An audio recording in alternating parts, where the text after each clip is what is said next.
The Sun Also Rises by Ernest Hemingway. Book 1, Chapter 1. You are all a lost generation. Gertrude Stein, in Conversation.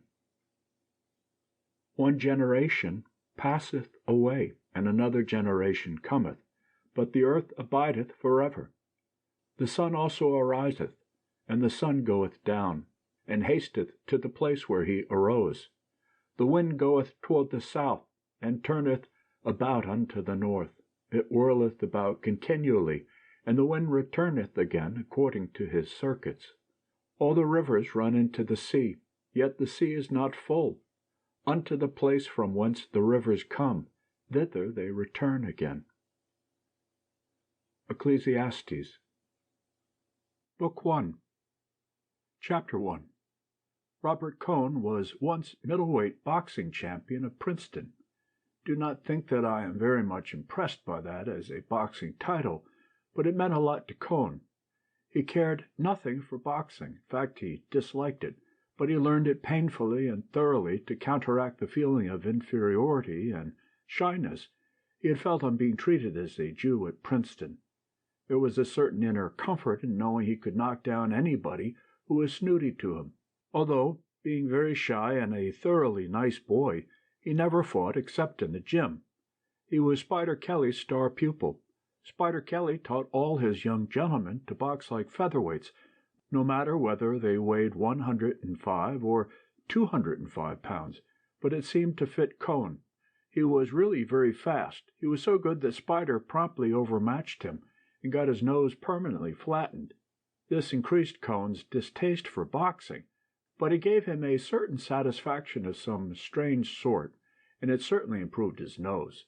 In his last year at Princeton, he read too much and took to wearing spectacles.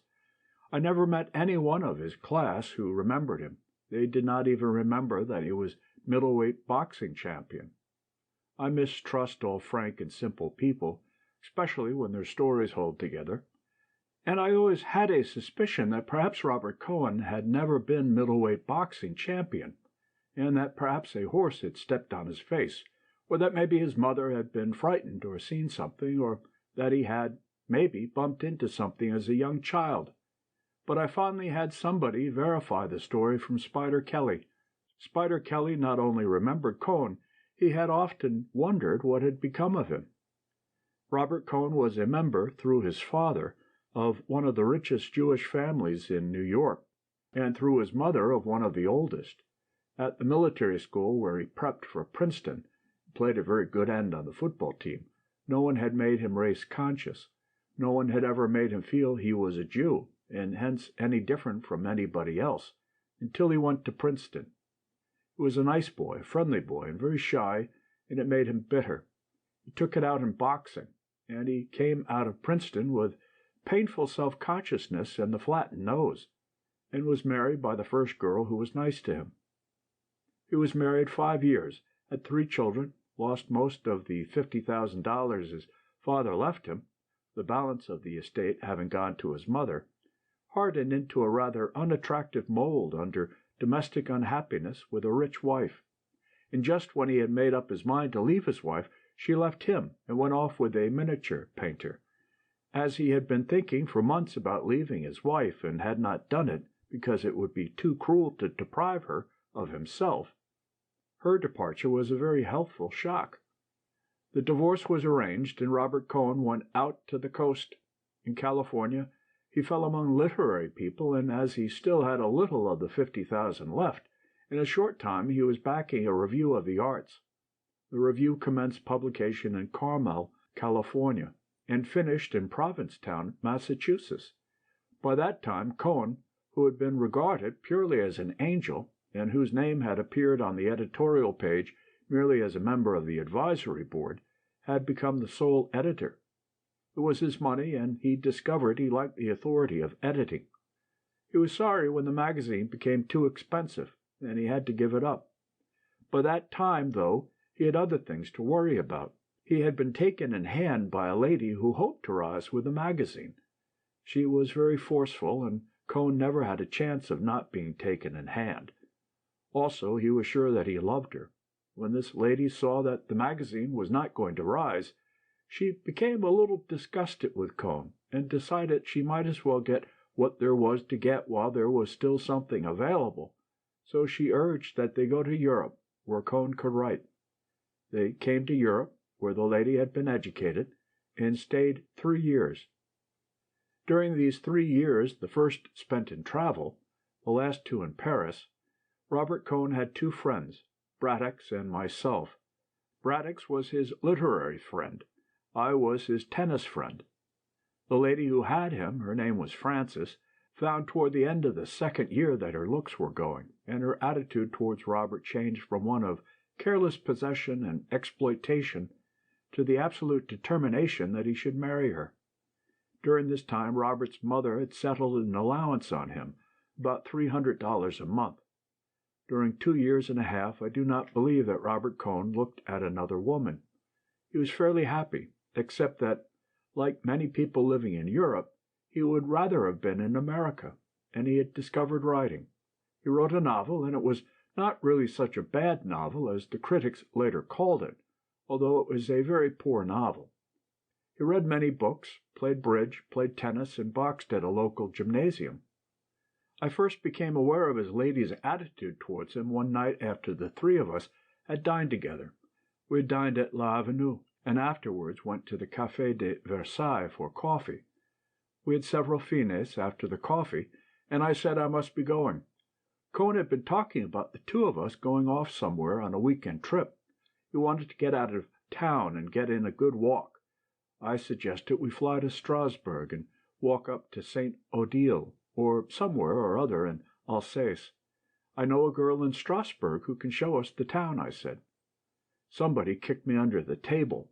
I thought it was accidental, and went on, "She's been there 2 years and knows everything there is to know about the town. She's a swell girl." I was kicked again under the table, and looking, saw Frances, Robert's lady, her chin lifting and her face hardening. "Hell," I said, "why go to Strasbourg? We could go up to Bruges or the Ardennes." Cohn looked relieved. I was not kicked again. I said good night and went out. Cohn said he wanted to buy a paper and would walk to the corner with me. "For God's sake," he said, "why did you say that about that girl in Strasbourg for? Didn't you see Frances?" "No, why should I? If I know an American girl that lives in Strasbourg, what the hell is it to Frances?" "It doesn't make any difference. Any girl. I couldn't go, that would be all." "Don't be silly. You don't know Frances. Any girl at all. Didn't you see the way she looked?" "Oh, well," I said, "let's go to Senlis." "Don't get sore." "I'm not sore. Senlis is a good place, and we can stay at the Grand Surf and take a hike in the woods and come home." "Good. That will be fine. Well, I'll see you tomorrow at the courts," I said. "Good night, Jake," he said, and started back to the café. "You forgot to get your paper," I said. "That's so." He walked with me up to the kiosk at the corner. "You're not sore, are you, Jake?" He turned with the paper in his hand. "No, why should I be?" "See you at tennis," he said. I watched him walk back to the café holding his paper. I rather liked him, and evidently she led him quite a life. End of Book 1, Chapter 1. Chapter 2. That winter Robert Cohn went over to America with his novel, and it was accepted by a fairly good publisher. His going made an awful row, I heard, and I think that was where Frances lost him, because several women were nice to him in New York, and when he came back he was quite changed. He was more enthusiastic about America than ever, and he was not so simple, and he was not so nice. The publishers had praised his novel pretty highly, and it rather went to his head. Then several women had put themselves out to be nice to him, and his horizons had all shifted. For 4 years his horizon had been absolutely limited to his wife. For 3 years, or almost 3 years, he had never seen beyond Frances. I'm sure he had never been in love in his life. He had married on the rebound from the rotten time he had in college, and Frances took him on the rebound from his discovery that he had not been everything to his first wife. He was not in love yet, but he realized that he was an attractive quantity to women, and that the fact of a woman caring for him and wanting to live with him was not simply a divine miracle.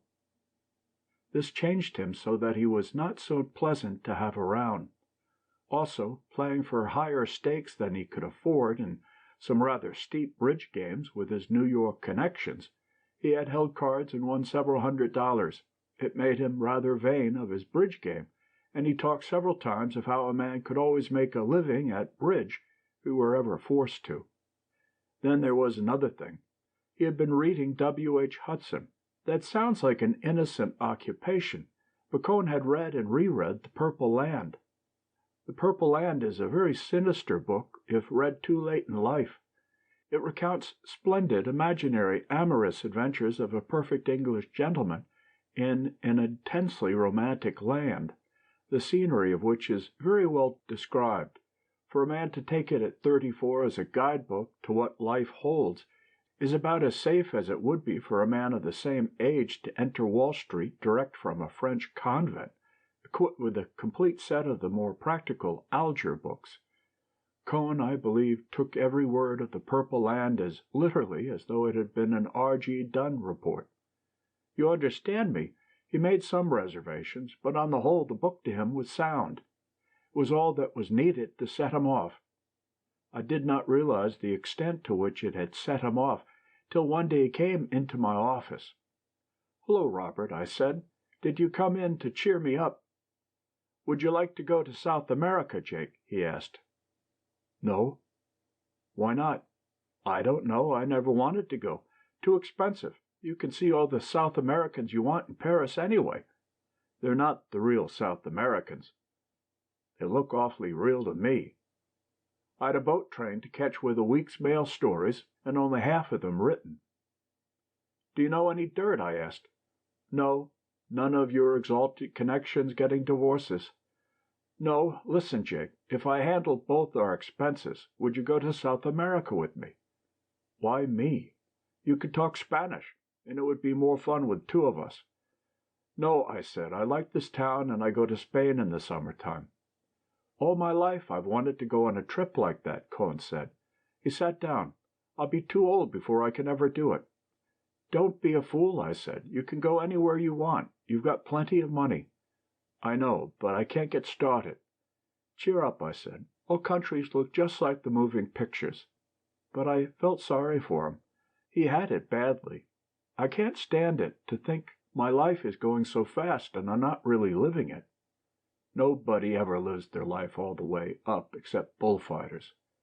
I'm not interested in bullfighters. That's an abnormal life. I want to go back in the country in South America. We could have a great trip. Did you ever think about going to British East Africa to shoot? No, I wouldn't like that. I'd go there with you. No, that doesn't interest me. That's because you never read a book about it. Go on and read a book all full of love affairs with the beautiful shining black princesses. I want to go to South America. He had a hard, Jewish, stubborn streak. Come on downstairs and have a drink. Aren't you working? No, I said. We went down the stairs to the cafe on the ground floor. I had discovered that was the best way to get rid of friends. Once you had a drink, all you had to say was, "Well, I've got to get back and get off some cables," and it was done. It's very important to discover graceful exits like that in the newspaper business, where it is such an important part of the ethics that you should never seem to be working. Anyway, we went downstairs to the bar and had a whiskey and soda. Cohn looked at all the bottles and bins around the wall. "This is a good place," he said. "There's a lot of liquor," I agreed. "Listen, Jake," he leaned forward on the bar. "Don't you ever get the feeling that all your life is going by and you're not taking advantage of it? Do you realize you've lived nearly half the time you have to live already?" "Yes, every once in a while." "Do you know that in about 35 years more we'll be dead?" "What the hell, Robert?" I said. "What the hell? I'm serious." "It's one thing I don't worry about," I said. "You ought to." "I've had plenty to worry about one time or another. I'm through worrying. Well, I want to go to South America. Listen, Robert, going to another country doesn't make any difference. I've tried all that. You can't get away from yourself by moving from one place to another. There's nothing to that." But you've never been to South America. South America, hell! If you went there the way you feel now, it would be exactly the same. This is a good town. Why don't you start living your life in Paris?" "I'm sick of Paris, and I'm sick of the Quarter." "Stay away from the Quarter. Cruise around by yourself and see what happens to you." "Nothing happens to me. I walked alone all one night, and nothing happened except a bicycle cop stopped me and asked to see my papers." "Wasn't the town nice at night?" "I don't care for Paris." "So there you were. I was sorry for him, but it was not a thing you could do anything about, because right away you ran up against the two stubbornnesses. South America could fix it, and he did not like Paris. He got the first idea out of a book, and I suppose the second came out of a book too." "Well," I said, "I've got to go upstairs and get off some cables." "Do you really have to go?" "Yes, I've got to get those cables off." "Do you mind if I come up and sit around the office?" "No, come on up." He sat in the outer room and read the papers, and the editor and publisher and I worked hard for 2 hours. Then I sorted out the carbons, stamped on a byline, put the stuff in a couple of big manila envelopes, and rang for a boy to take them to the Gare Saint Lazare. I went out into the other room, and there was Robert Cohn, asleep in the big chair. He was asleep with his head on his arms. I did not like to wake him up, but I wanted to lock the office and shove off. I put my hand on his shoulder. He shook his head. "I can't do it," he said, and put his head deeper into his arms. "I can't do it. Nothing will make me do it." "Robert," I said, and shook him by the shoulder. He looked up. He smiled and blinked. Did I talk out loud just then? Something, but it wasn't clear. God, what a rotten dream. "Did the typewriter put you to sleep?" "Guess so. I didn't sleep all last night." "What was the matter?" "Talking," he said. "I could picture it. I've a rotten habit of picturing the bedroom scenes of my friends.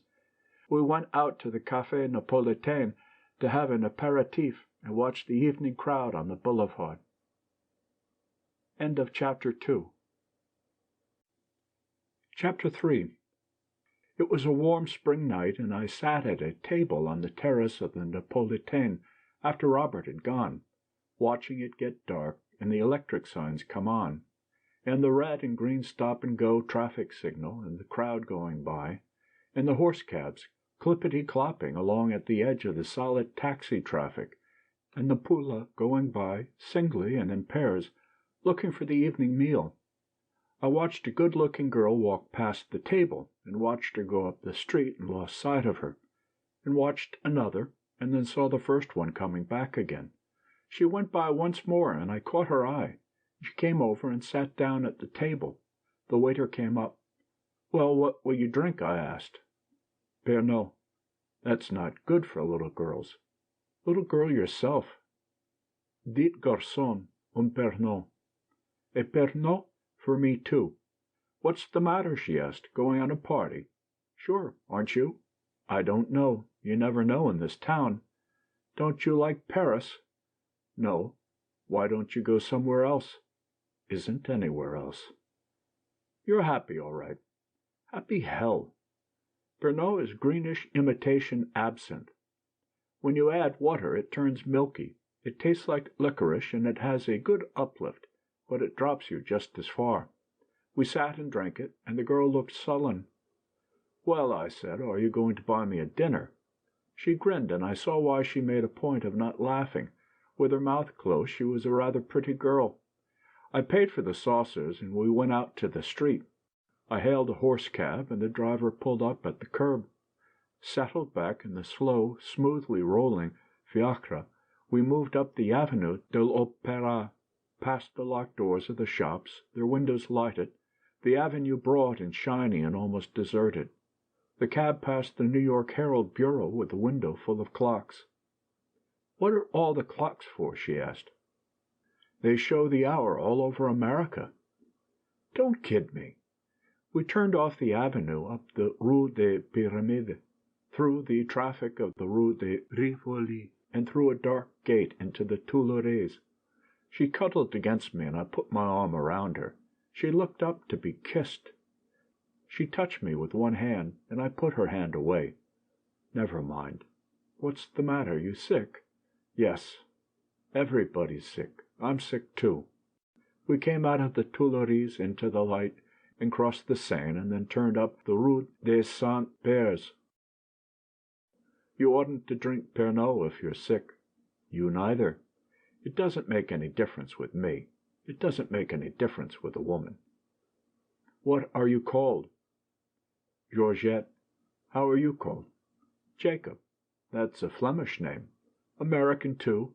"You're not Flamand." "No, American." "Good. I detest Flamands." By this time we were at the restaurant. I called to the cocher to stop. We got out, and Georgette did not like the looks of the place. "This is no great thing of a restaurant." "No," I said. "Maybe you would rather go to Foyot's. Why don't you keep the cab and go on?" I had picked her up because of a vague sentimental idea that it would be nice to eat with someone. It was a long time since I had dined with a poule, and I had forgotten how dull it could be. We went into the restaurant, past Madame Lavin at the desk, and into a little room. Georgette cheered up a little under the food. "It isn't bad here," she said. "It isn't chic, but the food is all right." "Better than you eat in Liège." "Brussels, you mean?" We had another bottle of wine, and Georgette made a joke. She smiled and showed all her bad teeth. And we touched glasses. "You're not a bad type," she said. "It's a shame you're sick. We get on well. What's the matter with you, anyway?" "I got hurt in the war," I said. "Oh, that dirty war." We would probably have gone on and discussed the war, and agreed that it was in reality a calamity for civilization, and perhaps would have been better avoided. I was bored enough. Just then, from the other room, someone called, "Barnes! I say Barnes! Jacob Barnes!" "It's a friend calling me," I explained, and went out. There was Braddock's at a big table with a party: Cohn, Francis Klein, Mrs. Braddock, several people I did not know. "You're coming to the dance, aren't you?" Braddock asked. "What dance?" "Why, the dancings. Don't you know we've revived them?" Mrs. Braddock put in. "You must come, Jake. We're all going," Francis said from the end of the table. She was tall and had a smile. "Of course he's coming," Braddock said. "Come in and have coffee with us, Barnes." "Right. And bring your friends," said Mrs. Braddock, laughing. She was a Canadian, and had all their easy social graces. "Thanks. We'll be in," I said. I went back to the small room. "Who are your friends?" Georgette asked. "Writers and artists. There are lots of those on this side of the river." "Too many." "I think so. Still, some of them make money." "Oh, yes." We finished the meal and the wine. "Come on," I said. "We're going to have coffee with the others." Georgette opened her bag, made a few passes at her face, as she looked in a little mirror, redefined her lips with a lipstick, and straightened her hat. "Good," she said. We went into the room full of people, and Braddock and the men at his table stood up. "I wish to present my fiancée, Mademoiselle Georgette Leblanc," I said. Georgette smiled that wonderful smile, and we shook hands all around. "Are you related to Georgette Leblanc, the singer?" Mrs. Braddock asked. "Connais pas," Georgette answered. "But you have the same name," Mrs. Braddock insisted cordially. "No," said Georgette, "not at all. My name is Hovin." "But Mr. Barnes introduced you as Mademoiselle Georgette Leblanc." "Surely he did," insisted Mrs. Braddock, who, in the excitement of talking French, was liable to have no idea what she was saying. "He's a fool," Georgette said. "Oh, it was a joke, then," Mrs. Braddock said. "Yes," said Georgette, "to laugh at." "Did you hear that, Henry?" Mrs. Braddock called down the table to Braddock. "Mr. Barnes introduced his fiancée as Mademoiselle Leblanc, and her name is actually Hovin." "Of course, darling. Mademoiselle Hovin. I've known her for a long time." "Oh, Mademoiselle Hovin," Francis Klein called, speaking French very rapidly, and not seeming so proud and astonished as Mrs. Braddock at its coming out really French. "Have you been in Paris long? Do you like it here? You love Paris, do you not?" "Who's she?" Georgette turned to me. "Do I have to talk to her?" She turned to Francis, sitting smiling, her hands folded, her head poised on her long neck, her lips pursed, ready to start talking again. "No, I don't like Paris. It's expensive and dirty." Really, I find it so extraordinarily clean, one of the cleanest cities in all Europe." "I find it dirty." "How strange! But perhaps you have not been here very long." "I've been here long enough. But it does have nice people in it, one must grant that." Georgette turned to me. "You have nice friends." Francis was a little drunk, and would have liked to have kept it up, but the coffee came, and la fin with the liqueurs, and after that we all went out and started for Braddock's dancing club. The dancing club was a bal musette in the Rue de la Montagne Sainte Geneviève. 5 nights a week the working people of the Pantheon quarter danced there. 1 night a week it was the dancing club. On Monday nights it was closed. When we arrived it was quite empty, except for a policeman sitting near the door, the wife of the proprietor, back of the zinc bar, and the proprietor himself. The daughter of the house came downstairs as we went in. There were long benches, and tables ran across the room, and at the far end a dancing floor. "I wish people would come earlier," Braddock said. The daughter came up and wanted to know what we would drink. The proprietor got up on a high stool beside the dancing floor and began to play the accordion. He had a string of bells around one of his ankles and beat time with his foot as he played. Everyone danced. It was hot, and we came off the floor perspiring. "My God," Georgette said, "what a box to sweat in!" "It's hot." "Hot, my God!" "Take off your hat." "That's a good idea." Someone asked Georgette to dance, and I went over to the bar. It was really very hot, and the accordion music was pleasant in the hot night. I drank a beer, standing in the doorway and getting the cool breath of wind from the street. 2 taxis were coming down the steep street. They both stopped in front of the ball. A crowd of young men, some in jerseys and some in their shirt sleeves, got out. I could see their hands and newly washed wavy hair in the light from the door. The policeman standing by the door looked at me and smiled. They came in. As they went in, under the light I saw white hands, wavy hair, white faces, grimacing, gesturing, talking. With them was Brett. She looked very lovely, and she was very much with them. One of them saw Georgette and said, "I do declare there is an actual harlot. I'm going to dance with her, Let. You watch me." The tall, dark one, called Let, said, "Don't you be rash." The wavy blonde one answered, "Don't you worry, dear." And with them was Brett. I was very angry. Somehow they always made me angry. I know they are supposed to be amusing and you should be tolerant, but I wanted to swing on one, anyone, anything to shatter that superior, simpering composure. Instead, I walked down the street and had a beer at the bar at the next bal. The beer was not good, and I had a worse cognac to take the taste out of my mouth. When I came back to the bal, there was a crowd on the floor, and Georgette was dancing with the tall blonde youth, who danced big hippily, carrying his head on one side, his eyes lifted as he danced. As soon as the music stopped, another one of them asked her to dance. She had been taken up by them. I knew then that they would all dance with her. They are like that. I sat down at a table. Cohn was sitting there. Francis was dancing. Mrs. Braddock brought up somebody and introduced him as Robert Prentice. He was from New York by way of Chicago, and was a rising new novelist. He had some sort of an English accent. I asked him to have a drink. "Thanks so much," he said. "I've just had one." "Have another." "Thanks, I will then." We got the daughter of the house over, and each had a fin léo. "You're from Kansas City, they tell me," he said. "Yes." "Do you find Paris amusing?" "Yes." "Really?" "I was a little drunk. Not drunk in any positive sense, but just enough to be careless." "For God's sake," I said. "Yes, don't you?" "Oh, how charmingly you get angry," he said. "I wish I had that faculty." I got up and walked over toward the dance floor. Mrs. Braddock followed me. "Don't be cross with Robert," she said. "He's still only a child, you know." "I wasn't cross," I said. "I just thought perhaps I was going to throw up." "Your fiancé is having a great success." Mrs. Braddock looked out on the floor where Georgette was dancing in the arms of the tall, dark one, called Let. "Isn't she?" I said. "Rather," said Mrs. Braddock. Cohn came up. "Come on, Jake," he said. "Have a drink." We walked over to the bar. "What's the matter with you? You seem all worked up over something." "Nothing. This whole show makes me sick is all." Brett came up to the bar. "Hello, you chaps." "Hello, Brett," I said. "Why aren't you tight?" "Never going to get tight any more. I say, give a chap a brandy and soda."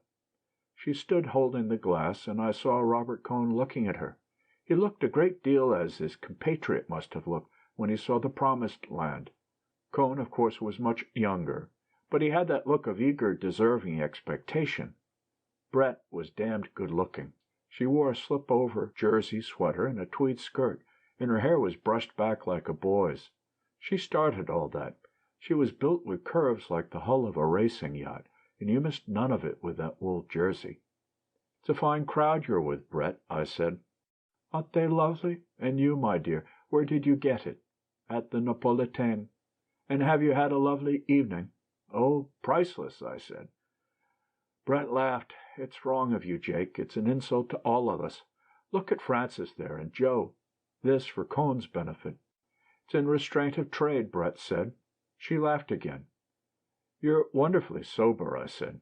"Yes, aren't I? And when one's with the crowd I'm with, one can drink in such safety, too." The music started, and Robert Cohn said, "Will you dance this with me, Lady Brett?" Brett smiled at him. "I promised to dance this with Jacob," she laughed. "You've a hell of a biblical name, Jake." "How about the next?" asked Cohn. "We're going," Brett said. "We have a date set up at Montmartre." Dancing, I looked over Brett's shoulder and saw Cohn, standing at the bar, still watching her. "You've made a new one there," I said to her. "Don't talk about it. Poor chap, I never knew it till just now." "Oh, well," I said, "I suppose you like to add them up." "Don't talk like a fool." "You do." "Oh, well, what if I do?" "Nothing," I said. "We were dancing to the accordion, and someone was playing the banjo. It was hot, and I felt happy. We passed close to Georgette, dancing with another one of them. What possessed you to bring her here?" "I don't know. I just brought her." "You're getting damned romantic." "No, bored." "Now?" "No, not now. Let's get out of here. She's well taken care of." "Do you want to? Would I ask you if I didn't want to?" We left the floor, and I took my coat off a hanger on the wall and put it on. Brett stood by the bar. Cohn was talking to her. I stopped at the bar and asked them for an envelope. The patron found one. I took a 50-franc note from my pocket, put it in the envelope, sealed it, and handed it to the patron. "If the girl I came with asks for me, will you give her this?" I said. "If she goes out with one of those gentlemen, will you save this for me?" "C'est entendu, monsieur," the patron said. "You go now, so early?" "Yes," I said. We started out the door. Cohn was still talking to Brett. She said good night and took my arm. "Good night, Cohn," I said. Outside in the street we looked for a taxi. "You're going to lose your 50 francs," Brett said. "Oh, yes." No taxis.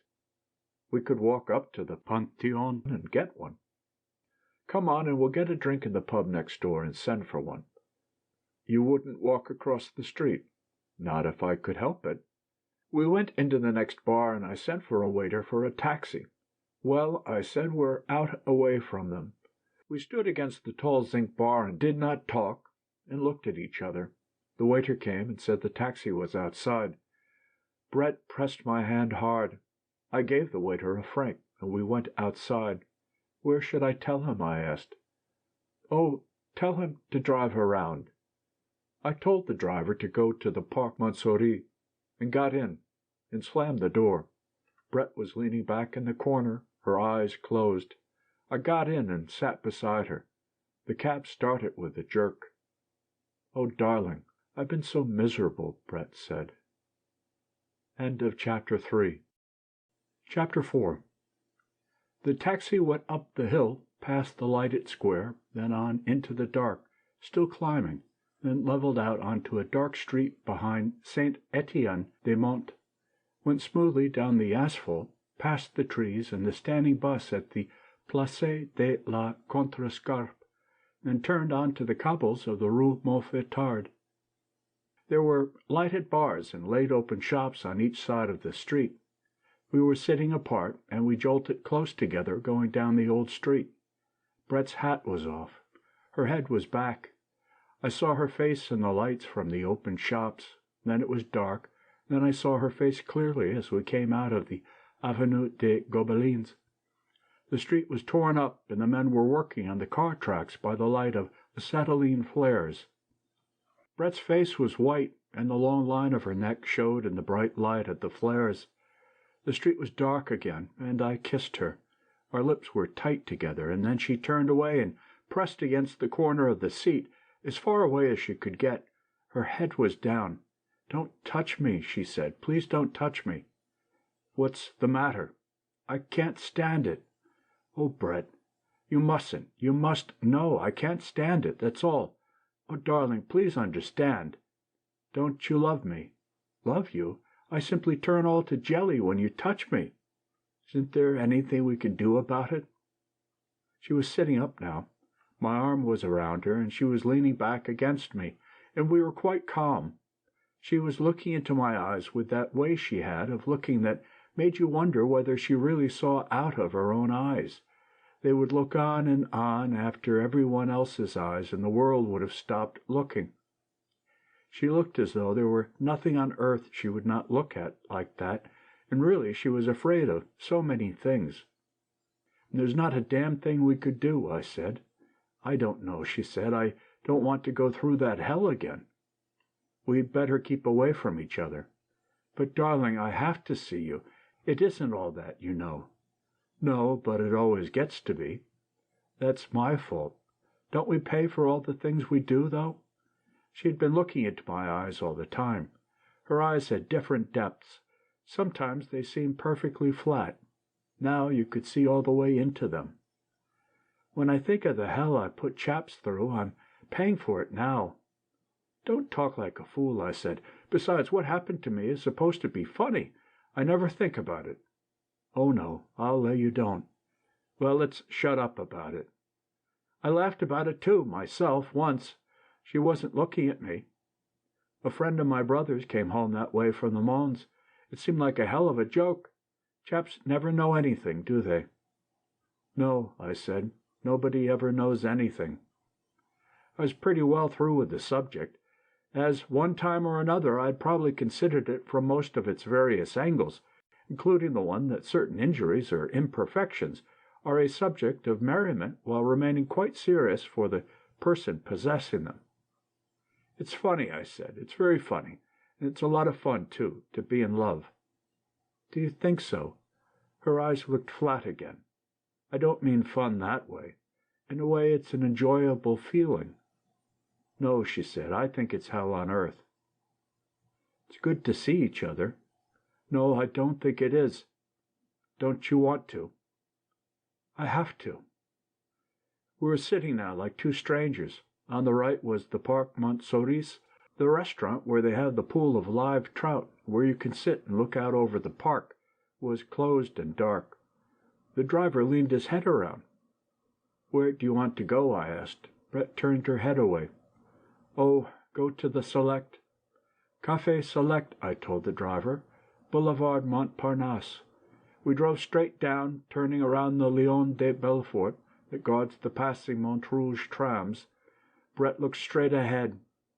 On the Boulevard Raspail, with the lights of Montparnasse in sight, Brett said, "Would you mind very much if I asked you to do something?"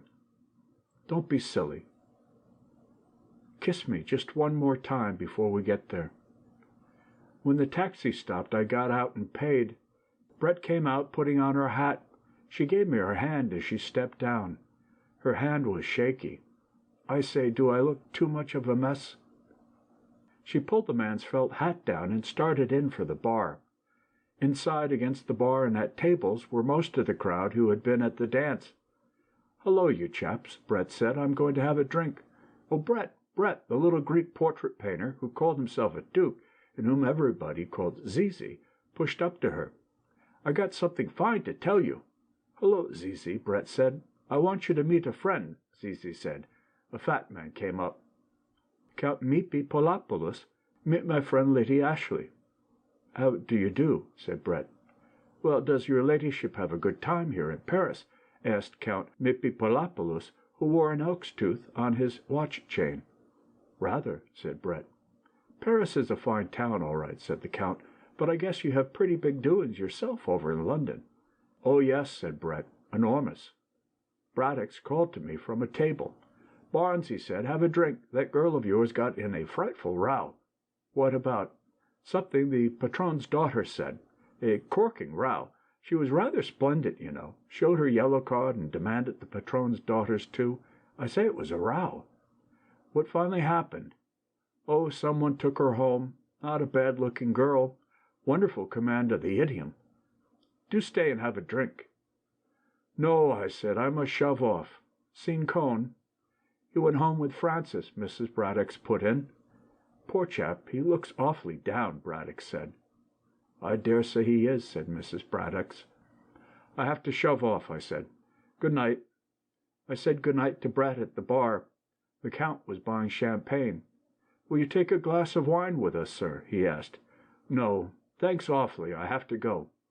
"Really going?" Brett said. "Yes," I said. "I've got a rotten headache." "I'll see you tomorrow?" "Come in at the office." "Hardly." "Well, where will I see you?" "Anywhere around 5 o'clock." "Make it the other side of town, then." "Good. I'll be at the Crillon at 5." "Try and be there," I said. "Don't worry," Brett said. "I've never let you down, have I?" "Heard from Mike?" "Letter today." "Good night, sir," said the Count. I went out onto the sidewalk and walked down toward the Boulevard Saint-Michel, past the tables of the Rotonde, still crowded, looked across the street at the Dôme, its tables running out to the edge of the pavement. Someone waved at me from a table. I did not see who it was and went on. I wanted to get home. The Boulevard Montparnasse was deserted. Lavigne's was closed tight, and they were stacking the tables outside the Closerie des Lilas. I passed Ney's statue standing among the new-leaved chestnut trees in the arc-light. There was a faded purple wreath leaning against the base. I stopped and read the inscription. From the Bonapartist groups. Some date. I forget. He looked very fine, Marshal Ney, in his top boots, gesturing with his sword among the green new horse-chestnut leaves. My flat was just across the street, a little way down the Boulevard Saint-Michel. There was a light in the concierge's room, and I knocked on the door, and she gave me my mail. I wished her good night and went upstairs. There were 2 letters and some papers. I looked at them under the gaslight in the dining room. The letters were from the States. One was a bank statement, showed a balance of $2,432.60.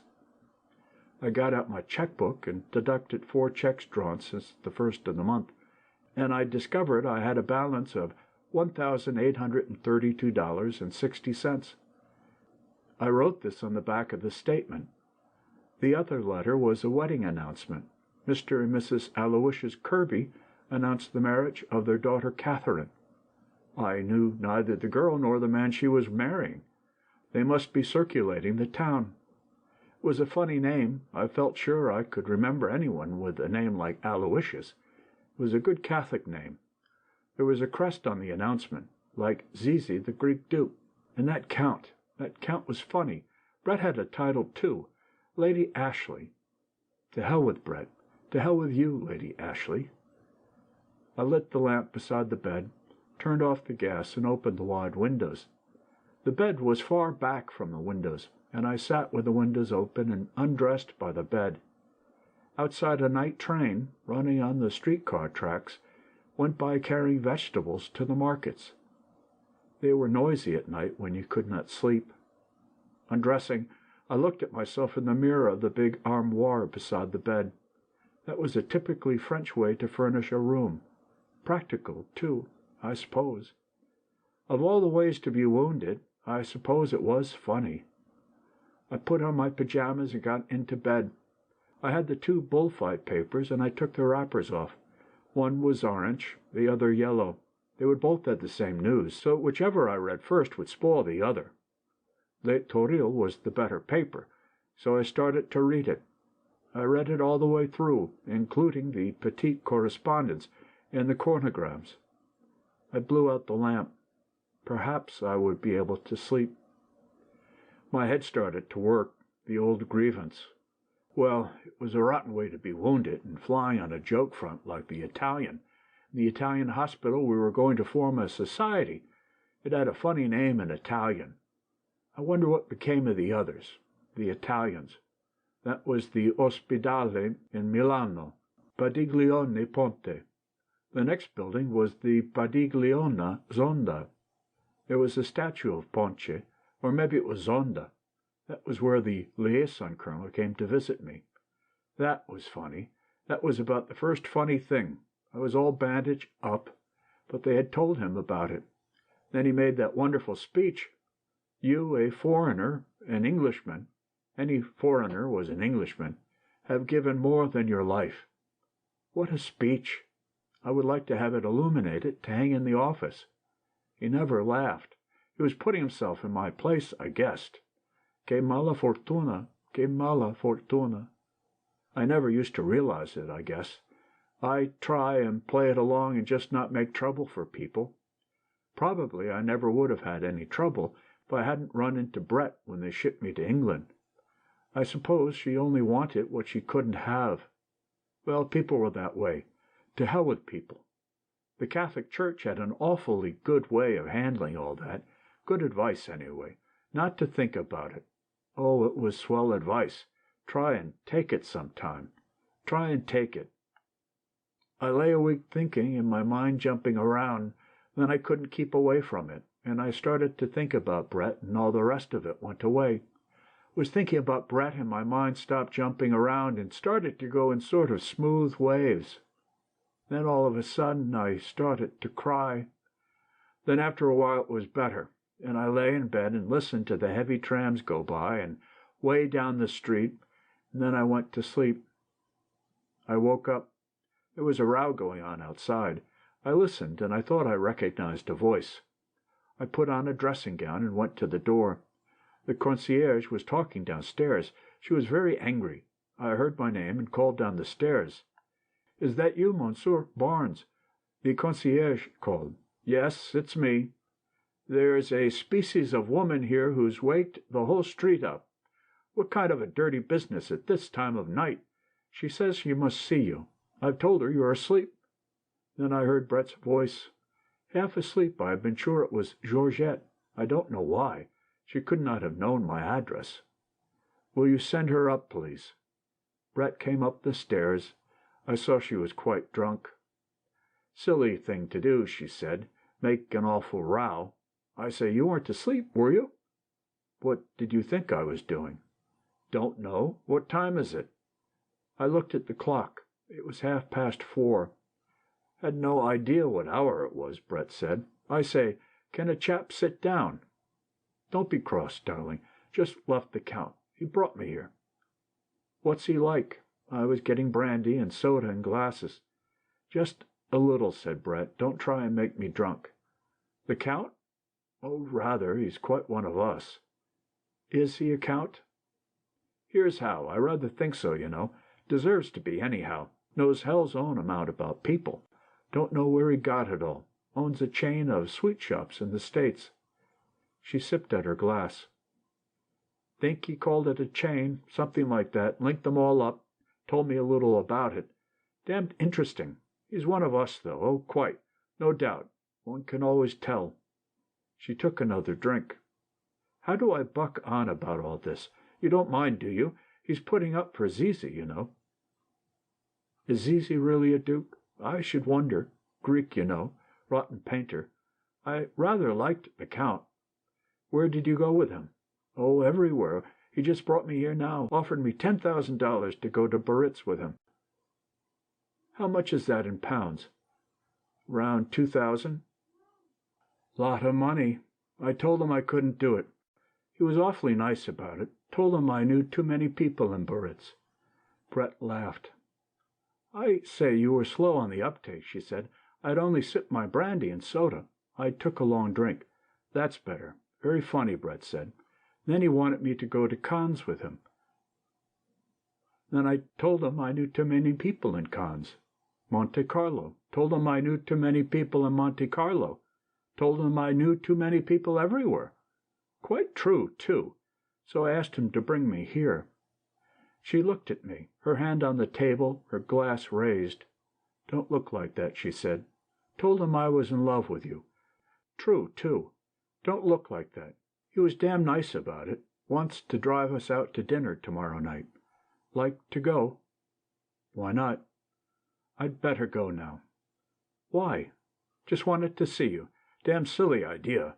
Want to get dressed and come down? He's got the car just up the street. The Count?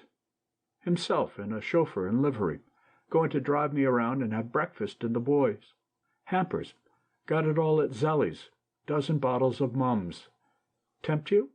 I have to work in the morning, I said. I'm too far behind, now to catch up and be any fun. Don't be an ass. Can't do it. Right. Send him a tender message. Anything. Absolutely. Good night, darling. Don't be sentimental. You make me ill. We kissed good night, and Brett shivered. I'd better go, she said. Good night, darling. You don't have to go. Yes. We kissed again on the stairs, and as I called for the cordon, the concierge muttered something behind her door. I went back upstairs, and from the open window watched Brett walking up the street to the big limousine drawn up to the curb under the arc light. She got in, and it started off. I turned around. On the table was an empty glass and a glass half full of brandy and soda. I took them both out to the kitchen and poured the half glass full down the sink. I turned off the gas in the dining room, kicked off my slippers sitting on the bed. Got into bed. This was Brett, that I had felt like crying about. Then I thought of her walking up the street and stepping into the car as I had last seen her, and, of course, in a little while, I felt like hell again. It is awfully easy to be hard-boiled about everything in the daytime, but at night it is another thing. End of Chapter 4. Chapter 5. In the morning I walked down the boulevard to the Rue Soufflot for coffee and brioche.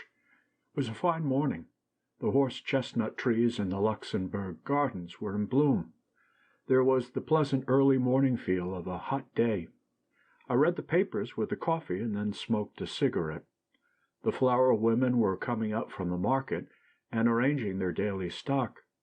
Students went by, going up to the law school or down to the Sorbonne. The boulevard was busy with trams and people going to work. I got on an S bus and rode down to the Madeleine, standing on the back platform. From the Madeleine I walked along the Boulevard des Capucines to the Opera and up to my office. I passed the man with the jumping frogs and the man with the boxer toys.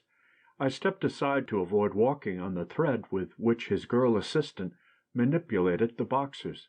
She was standing looking away, the thread in her folded hands. The man was urging 2 tourists to buy. 3 more tourists had stopped and were watching. I walked on behind a man who was pushing a roller that printed the name Cinzano on the sidewalk in damp letters. All along, people were going to work. It felt pleasant to be going to work. I walked along the avenue and turned into my office. Upstairs in the office, I read the French morning papers, smoked, and then sat at the typewriter and got off a good morning's work. At 11 o'clock, I went over to the Quai d'Orsay in a taxi and went in and sat with about a dozen correspondents while the Foreign Office mouthpiece, a young Nouvelle Revue Française diplomat in horn-rimmed spectacles, talked and answered questions for half an hour. The president of the council was in Lyon making a speech, or rather he was on his way back. Several people asked questions to hear themselves talk, and there were a couple of questions asked by news servicemen who wanted to know the answers. There was no news.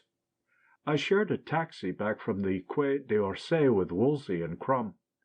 "What do you do nights, Jake?" asked Crum. "I never see you around." "Oh, I'm over in the Quarter." "I'm coming over some night. The Dingo, that's the great place, isn't it?" "Yes, that or this new dive, the Select." "I meant to get over," said Crum. You know how it is, though, with a wife and kids." "Play any tennis?" Wolsey asked. "Well, no," said Crum. "I can't say I've played any this year. I've tried to get away, but Sundays it's always rained, and the courts are so damned crowded." "The Englishmen all have Saturday off," Wolsey said. "Lucky beggars," said Crum. "Well, I'll tell you, some day I'm not going to be working for an agency. Then I'll have plenty of time to get out into the country." "That's the thing to do, live out in the country and have a little car." "I've been thinking some about getting a car next year." I banged on the glass. The chauffeur stopped. "Here's my street," I said. "Come in and have a drink." "Thanks, old man," Crum said. Wolsey shook his head. "I've got to file that line he got off this morning." I put a 2-franc piece in Crum's hand. "You're crazy, Jake," he said. "This is on me. It's all on the office, anyway." "Nope, I want to get it." I waved goodbye. Crum put his head out. "See you at the lunch on Wednesday." "You bet." I went to the office in the elevator. Robert Cohn was waiting for me. "Hello, Jake," he said. "Going out to lunch?" "Yes. Let me see if there's anything new." "Where will we eat?" "Anywhere." I was looking over at my desk. "Where do you want to eat?" "How about Wetzel's? They've got good hors d'oeuvres." In the restaurant we ordered hors d'oeuvres and beer. The sommelier brought the beer, tall, beat it on the outside of the steins, and cold. There were a dozen different dishes of hors d'oeuvres. "Have any fun last night?" I asked. "No, I don't think so." "How's the writing going?" "Rotten. I can't get the second book going." "That happens to everybody." "Oh, I'm sure of that. It gets me worried, though." "Thought any more about going to South America?" "I mean that." "Well, why don't you start off?" "Frances." "Well," I said, "take her with you." "She wouldn't like it. That isn't the sort of thing she likes. She likes a lot of people around." "Tell her to go to hell." "I can't. I've got certain obligations to her." He shoved and sliced cucumbers away and took a pickled herring. "What do you know about Lady Brett Ashley, Jake?" "Her name's Lady Ashley. Brett's her own name." "She's a nice girl," I said. "She's getting a divorce, and she's going to marry Mike Campbell. He's over in Scotland now." "Why?" "She's a remarkably attractive woman." "Isn't she?" "There's a certain quality about her, a certain fineness. She seems to be absolutely fine and straight." "She's very nice." "I don't know how to describe the quality," Cohn said. "I suppose it's breeding." "You sound as though you liked her pretty well." "I do. I shouldn't wonder if I were in love with her." "She's a drunk," I said. "She's in love with Mike Campbell, and she's going to marry him. He's going to be rich as hell some day." "I don't believe she'll ever marry him." "Why not?" "I don't know. I just don't believe it. Have you known her a long time?" "Yes," I said. "She was a V.A.D. in a hospital I was in during the war." "She must have been just a kid then." "She's 34 now." "When did she marry Ashley?" "During the war. Her own true love had just kicked off with a dysentery." "You talk sort of bitter." "Sorry, I didn't mean to. I was just trying to give you the facts." "I don't believe she would marry anybody she didn't love." "Well," I said, "she's done it twice." "I don't believe it." "Well," I said, "don't ask me a lot of fool questions if you don't like the answers." "I didn't ask you that." "You asked me what I knew about Brett Ashley." "I didn't ask you to insult her." "Oh, go to hell." He stood up from the table, his face white, and stood there white and angry behind the little plates of hors d'oeuvres. "Sit down," I said. "Don't be a fool. You've got to take that back." "Oh, cut out the prep school stuff. Take it back." "Sure. Anything. I never heard of Brett Ashley. How's that?" "No, not that. About me going to hell." "Oh, don't go to hell," I said. "Stick around. We're just starting lunch." Cohn smiled again and sat down. He seemed glad to sit down. What the hell would he have done if he hadn't sat down? "You say such damn insulting things, Jake." "I'm sorry. I've got a nasty tongue. I never mean it when I say nasty things." "I know it," Cohn said. "You're really about the best friend I have, Jake." God help you, I thought. "Forget what I said out loud. I'm sorry." "It's all right. It's fine. I was just sore for a minute." "Good. Let's get something else to eat." After we finished the lunch, we walked off to the Café de la Pêche and had coffee. I could feel Cohn wanting to bring up Brett again, but I held him off it. We talked about one thing and another, and I left him to come to the office. End of Chapter 5. Chapter 6. At 5 o'clock I was in the Hotel Crillon, waiting for Brett. She was not there, so I sat down and wrote some letters. They were not very good letters, but I hoped their being on Crillon stationery would help them. Brett did not turn up, so about 5:45 I went down to the bar and had a Jack Rose with George the barman. Brett had not been in the bar either, and so I looked for her upstairs on my way out, and took a taxi to the Café Select. Crossing the Seine, I saw a string of barges being towed empty down the current, riding high, the bargemen at the sweeps as they came toward the bridge. The river looked nice. It was always pleasant crossing bridges in Paris. The taxi rounded the statue of the inventor of the semaphore, engaged in doing same, and turned up the Boulevard Raspail, and I sat back to let that part of the ride pass. The Boulevard Raspail always made dull riding. It was like a certain stretch on the P.L.M. between Fontainebleau and Montoya. That always made me feel bored and dead and dull until it was over. I suppose it is some association of ideas that makes those dead places in a journey. There are other streets in Paris as ugly as the Boulevard Raspail. It is a street I do not mind walking down at all, but I cannot stand a ride along it. Perhaps I had read something about it once. That was the way Robert Cohn was about all of Paris. I wondered where Cohn got that incapacity to enjoy Paris. Possibly from Mencken. Mencken hates Paris, I believe. So many young men get their likes and dislikes from Mencken. The taxi stopped in front of the Rotonde. No matter what café in Montparnasse you ask a taxi driver to bring you to, from the right bank of the river, they always take you to the Rotonde. 10 years from now it will probably be the Dôme. It was near enough, anyway. I walked past the sad tables of the Rotonde to the Select. There were a few people inside at the bar, and outside, alone, sat Harvey Stone. He had a pile of saucers in front of him, and he needed a shave. "Sit down," said Harvey. "I've been looking for you." "What's the matter?" "Nothing. Just looking for you." "Been out at the races?" "No, not since Sunday." "What do you hear from the States?" "Nothing. Absolutely nothing." "What's the matter?" "I don't know. I'm through with them. I'm absolutely through with them." He leaned forward and looked me in the eye. "Do you want to know something, Jake?" "Yes." "I haven't had anything to eat for 5 days." I figured rapidly back in my mind. It was 3 days ago that Harvey had won 200 francs from me shaking poker dice in the New York bar. "What's the matter?" "No money. Money hasn't come." He paused. "I tell you, it's strange, Jake. When I'm like this, I just want to be alone. I want to stay in my own room. I'm like a cat." I felt in my pocket. "Would 100 help you any, Harvey?" "Yes." "Come on, let's go and eat." "There's no hurry. Have a drink." "Better eat." "No, when I get like this, I don't care whether I eat or not." We had a drink. Harvey added my saucer to his own pile. "Do you know Mencken, Harvey?" "Yes. Why?" "What's he like?" "He's all right. He says some pretty funny things. Last time I had dinner with him, we talked about Hoffenheimer. The trouble is, he said, he's a garter snapper." "That's not bad." "It's not bad. He's through now," Harvey went on. "He's written about all the things he knows, and now he's on all the things he doesn't know."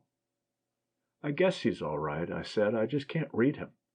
"Oh, nobody reads him now," Harvey said, "except the people that used to read the Alexander Hamilton Institute." "Well," I said, "that was a good thing, too." "Sure," said Harvey. So we sat and thought deeply for a while. "Have another port?" "All right," said Harvey. "There comes Cohn," I said. "Robert Cohn was crossing the street." "That moron," said Harvey. Cohn came up to our table. "Hello, you bums," he said. "Hello, Robert," Harvey said. "I was just telling Jake here that you're a moron." "What do you mean?" "Tell us right off. Don't think. What would you rather do if you could do anything you wanted?" Cohn started to answer. "Don't think. Bring it right out." "I don't know," Cohn said. "What's it all about, anyway? I mean, what would you rather do? What comes into your head first, no matter how silly it is?" "I don't know," Cohn said. "I think I'd rather play football again with what I know about handling myself now." "I misjudged you," Harvey said. "You're not a moron. You're only a case of arrested development." "You're awfully funny, Harvey," Cohn said. "Some day somebody will push your face in." Harvey Stone laughed. "You think so? They won't, though, because it wouldn't make any difference to me. I'm not a fighter." "Would make a difference to you if anybody did it." "No, it wouldn't. That's where you make your big mistake, because you're not intelligent. Cut it out about me." "Sure," said Harvey. "It doesn't make any difference to me. You don't mean anything to me." "Come on, Harvey," I said. "Have another Porto." "No," he said. "I'm going up the street and eat. See you later, Jake." He walked out and up the street. I watched him crossing the street through the taxis, small, heavy, slowly, sure of himself in the traffic. "He always gets me sore," Cohn said. "I can't stand him." "I like him," I said. "I'm fond of him." "You don't want to get sore at him." "I know it," Cohn said. "He just gets on my nerves." "Write this afternoon?" "No, I couldn't get it going. It's harder to do than my first book. I'm having a hard time handling it." The sort of healthy conceit that he had when he returned from America early in the spring was gone. Then he had been sure of his work, only with those personal longings for adventure. Now the sureness was gone. Somehow I feel I have not shown Robert Cohn clearly. The reason is that, until he fell in love with Brett, I never heard him make one remark that would, in any way, detach him from other people. He was nice to watch on the tennis court. He had a good body, and he kept it in shape. He handled his cards well at bridge, and he had a funny sort of undergraduate quality about him. If he were in a crowd, nothing he said stood out. He wore what used to be called polo shirts at school, and may be called that still, but he was not professionally youthful. I do not believe he thought about his clothes much. Externally, he had been formed at Princeton. Internally, he had been molded by the two women who had trained him. He had a nice boyish sort of cheerfulness that had never been trained out of him, and I probably have not brought it out. He loved to win at tennis. He probably loved to win as much as Len Glen, for instance. On the other hand, he was not angry at being beaten. When he fell in love with Brett, his tennis game went all to pieces. People beat him who had never had a chance with him. He was very nice about it. Anyhow, we were sitting on the terrace of the Café Select, and Harvey Stone had just crossed the street. "Come on up to the Lilas," I said. "I have a date." "What time?" "Frances is coming here at 7:15. There she is. Frances Klein was coming toward us from across the street. She was a very tall girl who walked with a great deal of movement. She waved and smiled. We watched her cross the street. "Hello," she said. "I'm so glad you're here, Jake. I've been wanting to talk to you." "Hello, Frances," said Cohn. He smiled. "Why, hello, Robert. Are you here?" She went on talking rapidly. "I've had the darndest time. This one," shaking her head at Cohn, "didn't come home for lunch." "I wasn't supposed to." "Oh, I know, but you didn't say anything about it to the cook. Then I had a date myself, and Paula wasn't at her office. I went to the Ritz and waited for her, and she never came. And, of course, I didn't have enough money to lunch at the Ritz. What did you do?" "Oh, went out, of course." She spoke in a sort of imitation joyful manner. "I always keep my appointments. No one keeps theirs nowadays. I ought to know better. How are you, Jake, anyway?" "Fine." "That was a fine girl you had at the dance, and then went off with that Brett one." "Don't you like her?" Cohn asked. "I think she's perfectly charming, don't you?" Cohn said nothing. "Look, Jake, I want to talk with you. Would you come over with me to the Dome? You'll stay here, won't you, Robert? Come on, Jake." We crossed the Boulevard Montparnasse and sat down at a table. A boy came up with the Paris Times, and I bought one and opened it. "What's the matter, Frances?" "Oh, nothing," she said, "except that he wants to leave me." "How do you mean?" "Oh, he told everyone that we're going to be married, and I told my mother and everyone, and now he doesn't want to do it." "What's the matter?" He's decided he hasn't lived enough. I knew it would happen when he went to New York." She looked up, very bright-eyed, and tried to talk inconsequentially. "I wouldn't marry him if he doesn't want to. Of course I wouldn't. I wouldn't marry him now for anything. But it does seem to me to be a little late now, after we've waited 3 years, and I've just gotten my divorce." I said nothing. "We were going to celebrate so, and instead we've just had scenes. So childish.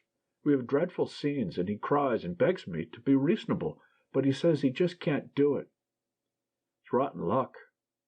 "I should say it is rotten luck. I've wasted 2 years and a half on him now, and I don't know if any man will ever want to marry me. 2 years ago I could have married anybody I wanted, down at Cohn's. All the old ones that wanted to marry somebody chic and settle down were crazy about me. Now I don't think I could get anybody." "Sure, you could marry anybody." "No, I don't believe it. And I'm fond of him, too. And I'd like to have children. I always thought we'd have children."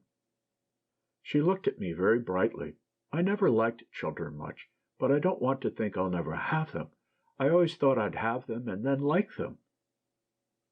"He's got children. Oh, yes, he's got children, and he's got money, and he's got a rich mother, and he's written a book, and nobody will publish my stuff, nobody at all. It isn't bad, either, and I haven't got any money at all. I could have had alimony, but I got the divorce the quickest way." She looked at me again very brightly. "It isn't right. It's my own fault, and it's not, too. I ought to have known better, and when I tell him, he just cries and says he can't marry. Why can't he marry? I'd be a good wife. I'm easy to get along with. I leave him alone. It doesn't do any good." "It's a rotten shame." "Yes, it is a rotten shame, but there's no use talking about it, is there? Come on, let's go back to the cafe." "And of course there isn't anything I can do." "No, just don't let him know I talked to you. I know what he wants." Now for the first time she dropped her bright, terribly cheerful manner. "He wants to go back to New York alone, and be there when his book comes out, so when a lot of little chickens like it. That's what he wants. Maybe they won't like it. I don't think he's that way, really. You don't know him like I do, Jake. That's what he wants to do. I know it. I know it. That's why he doesn't want to marry. He wants to have a big triumph this fall, all by himself." "Want to go back to the cafe?" "Yes, come on." We got up from the table, they had never brought us a drink, and started across the street toward the Select, where Cohn sat smiling at us from behind the marble-top table. "Well, what are you smiling at?" Francis asked him. "Feel pretty happy." "I was smiling at you and Jake with your secrets." "Oh, what I've told Jake isn't any secret. Everybody will know it soon enough. I only wanted to give Jake a decent version." "What was it? About your going to England?" "Yes, about my going to England. Oh, Jake, I forgot to tell you. I'm going to England." "Isn't that fine?" "Yes, that's the way it's done in the very best families. Robert's sending me. He's going to give me £200, and then I'm going to visit friends. Won't it be lovely? The friends don't know about it yet." She turned to Cohn and smiled at him. He was not smiling now. "You were only going to give me £100, weren't you, Robert?" "But I made him give me 200. He's really very generous. Aren't you, Robert?" I do not know how people could say such terrible things to Robert Cohn. There are people to whom you could not say insulting things. They give you a feeling that the world would be destroyed, would actually be destroyed before your eyes, if you said certain things. But here was Cohn taking it all. Here it was, all going on right before me, and I did not even feel an impulse to try and stop it. And this was friendly joking to what went on later. "How can you say such things, Francis?" Cohn interrupted. "Listen to him. I'm going to England. I'm going to visit friends." "Ever visit friends that didn't want you?" "Oh, they'll have to take me, all right. How do you do, my dear? Such a long time since we've seen you. And how is your dear mother?" "Yes, how is my dear mother? She put all her money into French war bonds. Yes, she did. Probably the only person in the world that did." "And what about Robert? Or else, very careful talking around Robert. You must be most careful not to mention him, my dear. Poor Francis has had a most unfortunate experience." "Won't it be fun, Robert? Don't you think it will be fun, Jake?" She turned to me with that terribly bright smile. It was very satisfactory to her to have an audience for this. "And where are you going to be, Robert? It's my own fault, all right, perfectly my own fault. When I made you get rid of your little secretary on the magazine, I ought to have known you'd get rid of me the same way. Jake doesn't know about that. Should I tell him?" "Shut up, Francis, for God's sake." "Yes, I'll tell him. Robert had a little secretary on the magazine, just the sweetest little thing in the world, and he thought she was wonderful, and then I came along, and he thought I was pretty wonderful too. So I made him get rid of her, and he had brought her to Provincetown from Carmel when he moved the magazine, and he didn't even pay her fare back to the coast, all to please me. He thought I was pretty fine, then. Didn't you, Robert?" "You mustn't misunderstand, Jake. It was absolutely platonic with the secretary. Not even platonic. Nothing at all, really. It was just that she was so nice, and he did that just to please me. Well, I suppose that we that live by the sword shall perish by the sword. Isn't that literary, though? You want to remember that for your next book, Robert. You know, Robert is going to get material for a new book. Aren't you, Robert? That's why he's leaving me. He's decided I don't film well. You see, he was so busy all the time that we're living together, writing on this book, that he doesn't remember anything about us. So now he's going out and get some new material. Well, I hope he gets something frightfully interesting. Listen, Robert, dear, let me tell you something. You won't mind, will you? Don't have scenes with your young ladies. Try not to, because you can't have scenes without crying, and then you pity yourself so much you can't remember what the other person said. You'll never be able to remember any conversations that way. Just try and be calm. I know it's awfully hard, but remember, it's for literature. We all ought to make sacrifices for literature. Look at me. I'm going to England without a protest, all for literature. We must all help young writers. Don't you think so, Jake? But you're not a young writer, are you, Robert? You're 34. Still, I suppose that is young for a great writer. Look at Hardy. Look at Anatole France. He just died a little while ago. Robert doesn't think he's any good, though. Some of his French friends told him. He doesn't read French very well himself. He wasn't a good writer like you are, was he, Robert? Do you think he ever had to go and look for material? What do you suppose he said to his mistresses when he wouldn't marry them? I wonder if he cried, too. Oh, I just thought of something." She put her gloved hand up to her lips. "I know the real reason why Robert won't marry me, Jake. It's just come to me. They sent it to me in a vision in the Café Select. Isn't it mystic? Some day they'll put a tablet up, like at Lord's. Do you want to hear, Robert? I'll tell you. It's so simple. I wonder why I never thought about it. Why, you see, Robert's always wanted to have a mistress, and if he doesn't marry me, why, then he's had one. She was his mistress for over 2 years. See how it is? And if he marries me, like he's always promised he would, that would be the end of all the romance. Don't you think that's bright of me to figure that out? It's true, too. Look at him and see if it's not. Where are you going, Jake?" "I've got to go in and see Harvey Stone a minute." Cohn looked up as I went in. His face was white. Why did he sit there? Why did he keep on taking it like that? As I stood against the bar looking out, I could see them through the window. Frances was talking on to him, smiling brightly, looking into his face each time she asked, "Isn't it so, Robert?" Or maybe she did not ask that now. Perhaps she said something else. I told the barman I did not want anything to drink, and went out through the side door. As I went out the door, I looked back through the 2 thicknesses of glass, and saw them sitting there. She was still talking to him. I went down a side street to the Boulevard Raspail. A taxi came along, and I got in, and gave the driver the address of my flat. End of Chapter 6. Chapter 7.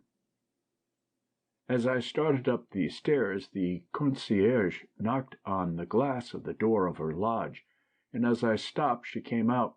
She had some letters and a telegram. "Here is the post, and there was a lady here to see you." "Did she leave a card?" "No, she was with a gentleman. It was the one who was here last night.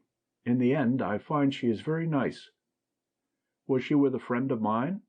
"I don't know. He was never here before. He was very large, very, very large.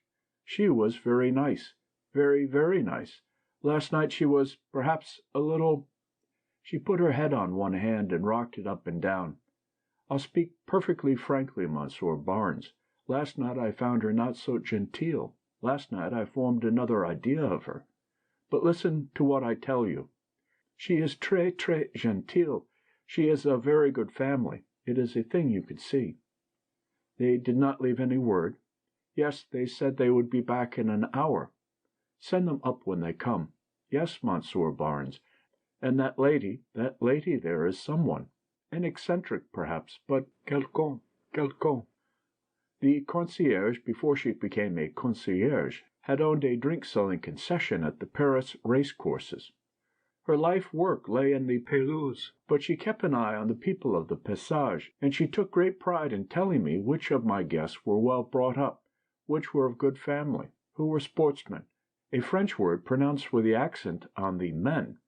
The only trouble was that people who did not fall into any of those three categories were very liable to be told there was no one home, chez Barnes. One of my friends, an extremely underfed-looking painter, who was obviously to Madame Duzenel neither well brought up, of good family, nor a sportsman, wrote me a letter asking if I could get him a pass to get by the concierge so he could come up and see me occasionally in the evenings. I went up to the flat, wondering what Brett had done to the concierge. The wire was a cable from Bill Gorton, saying he was arriving on the France. I put the mail on the table, went back to the bedroom, undressed, and had a shower. I was rubbing down when I heard the doorbell pull. I put on a bathrobe and slippers and went to the door. It was Brett. Back of her was the Count. He was holding a great bunch of roses. "Hello, darling," said Brett. "Aren't you going to let us in?" "Come on. I was just bathing." "Aren't you the fortunate man? Bathing. Only a shower. Sit down, Count Mipipolous. What will you drink?" "I don't know whether you like flowers, sir," the Count said, "but I took the liberty of just bringing these roses." "Here, give them to me." Brett took them. "Get me some water in this, Jake." I filled the big earthenware jug with water in the kitchen, and Brett put the roses in it and placed them in the center of the dining-room table. "I say, we have had a day."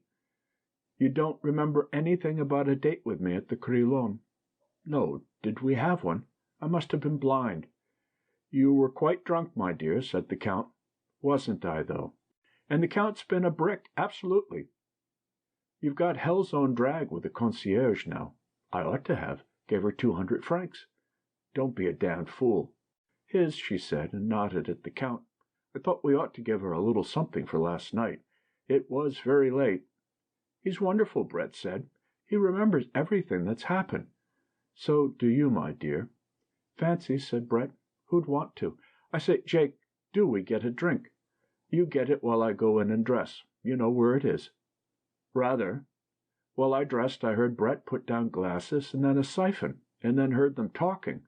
I dressed slowly, sitting on the bed. I felt tired and pretty rotten. Brett came in the room, a glass in her hand, and sat on the bed.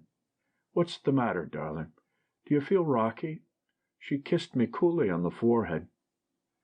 "Oh, Brett, I love you so much." "Darling," she said. Then, "Do you want me to send him away?" "No, he's nice. I'll send him away." "No, don't." "Yes, I'll send him away." "You can't just like that." "Can't I, though? You stay here. He's mad about me, I tell you." She was gone out of the room. I lay face down on the bed. I was having a bad time. I heard them talking, but I did not listen. Brett came in and sat on the bed. "Poor old darling." She stroked my head. "What did you say to him?" I was lying with my face away from her. I did not want to see her. "Sent him for champagne. He loves to go for champagne." Then later, "Do you feel better, darling? Is the head any better?" "It's better. Lie quiet. He's gone to the other side of town." "Couldn't we live together, Brett? Couldn't we just live together?" "I don't think so. I'd just tromper you with everybody. You couldn't stand it." "I stand it now." "That would be different. It's my fault, Jake. It's the way I'm made. Couldn't we go off into the country for a while?" "It wouldn't be any good. I'll go if you like, but I couldn't live quietly in the country, not with my own true love." "I know. Isn't it rotten? There isn't any use my telling you I love you. You know I love you. Let's not talk. Talking's all bilge. I'm going away from you, and then Michael's coming back. Why are you going away? Better for you, better for me. When are you going? Soon as I can. Where? San Sebastian. Can't we go together? No, that would be a hell of an idea after we just talked it out. We never agreed.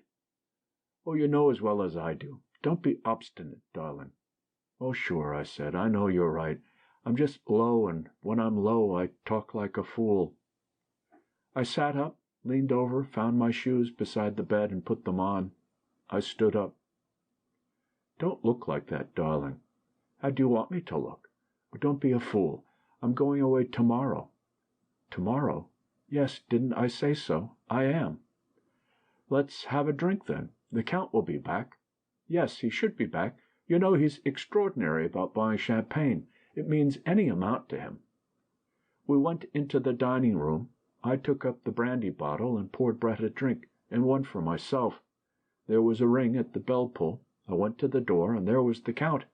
Behind him was the chauffeur, carrying a basket of champagne.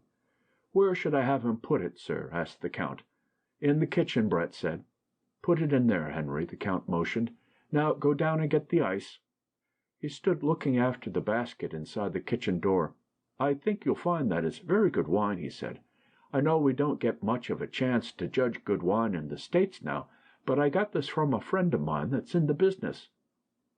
"Oh, you always have someone in the trade," Brett said. "This fellow raises the grapes. He's got thousands of acres of them." "What's his name?" asked Brett. "Veuve Clicquot?" "No," said the Count. "Mums, he's a baron." "Isn't it wonderful?" said Brett. "We all have titles. Why haven't you a title, Jake?" "I assure you, sir," the Count put his hand on my arm, "it never does a man any good. Most of the time it costs you money." "Oh, I don't know. It's damned useful sometimes," Brett said. "I've never known it to do me any good." "You haven't used it properly. I've had hell's own amount of credit on mine." "Do sit down, Count," I said. "Let me take that stick." The Count was looking at Brett across the table under the gaslight. She was smoking a cigarette and flicking the ashes on the rug. She saw me notice it. "I say, Jake, I don't want to ruin your rugs. Can't you give a chap an ashtray?" I found some ashtrays and spread them around. The chauffeur came up with a bucket full of salted ice. "Put 2 bottles in it, Henry," the Count called. "Anything else, sir?" "No, wait down in the car." He turned to Brett and to me. "We'll want to ride out to the boys for dinner." "If you like," Brett said. "I couldn't eat a thing." "I always like a good meal," said the Count. "Should I bring the wine in, sir?" asked the chauffeur. "Yes, bring it in, Henry," said the Count. He took out a heavy pigskin cigar case and offered it to me. "Like to try a real American cigar?" "Thanks," I said. "I'll finish the cigarette."